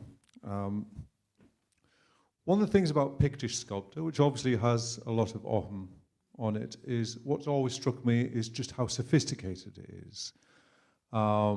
It's kind of, you expect something to go from crude to less crude to sophisticated. Pictish sculpture is just immediately incredibly sophisticated. Does the Irish stone share that same sophistication sculpturally in terms of its imagery? And are you able to read anything in terms of the movement of sculptors from Ireland? What's the chronology of that you're able, through your analysis, that reveals something about that sophistication? Two parts to that question. The first one is about the sophistication of this. Looks incredibly simple. It's just straight lines, but it's so utterly, utterly ingenious. I presented it at a writing systems conference, and literally their jaws dropped. They couldn't believe how damn clever this thing is. It's completely original, completely, amazing. It's the first script ever to differentiate vowels from consonants. I could spend the next half hour telling you how wonderful it is. So there's incredible intellectual sophistication behind that, and it just comes out of nowhere. So I think, one of the problems is that linguists call it primitive Irish, which it's an early stage of the language, but it's not primitive in any sort of sophistication sense. In terms of the chronology and the relationship between Scotland and Ireland, we're beginning to understand that Ogham spreads much more quickly and much earlier to Britain. And one of the objects in the National Museum was recently radiocarbon dated to probably the 5th century, and that little knife handle, which is amongst the earliest of Ogham objects that we have. So we haven't been able to refine our chronologies yet, and so we're hoping that some of the techniques we're developing will enable the kind of analysis which will demonstrate a much more complex. We're used to this story of the Scots come from Northern Ireland to Argyll, but the Ogham shows that it's an awful lot more complicated than that. Great, thank you. I realise we are running out of time, so I think we had better draw to a close. I'm sure we could continue this conversation for a long time had we more time.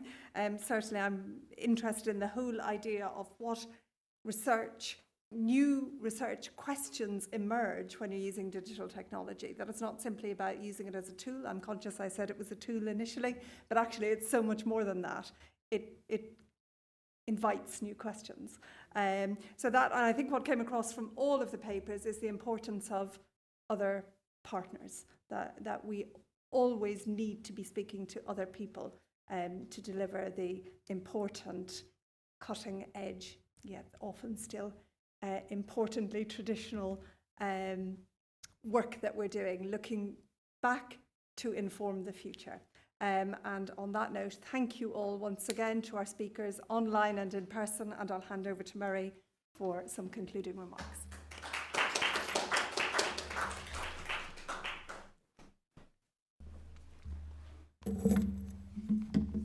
Thank you very much, Catherine, and it's my pleasure to close this day, which I hope you've all found as interesting and as varied as I have. And the extent to which both the Scottish and Irish governments take this bilateral review and the cultural and higher education aspects of it seriously was shown not only, I think, in the Cabinet Secretary and the Consul General opening this event today, but also staying for the bulk of it and almost all of it in the Consul General's case. I think that she's going to be watching the Scotland-Ireland game tonight at 8 p.m.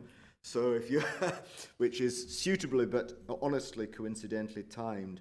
I think we've heard a great deal about a whole range of issues, from the pragmatic realism spoken about by Michael Keating, the wonderful seeing of one or two of my friends and acquaintances in the Irish UN Security Council application video, which I hadn't seen before. Thank you so much for that, Geraldine. And an awful lot of fragments of half-formed, initial, and actually more developed policy conversation, which is something to really take away from this. So it just falls to me to thank everyone who's participated, particularly our colleagues in the Irish Humanities Alliance, Chris and Mel for coming here, and the Royal Society of Edinburgh, particularly Christina, who works for the Royal Society of Edinburgh and for Scottish Arts and Humanities Alliance as Policy and Comms Officer, and Sarah Skerritt as Chief Executive, for giving us this wonderful physical space.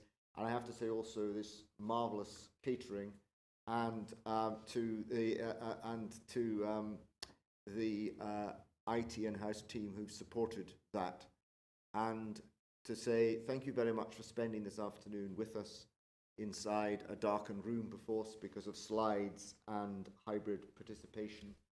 And I look forward to continuing these conversations outside this room with everybody here. It's been a wonderful afternoon. Thank you all very much.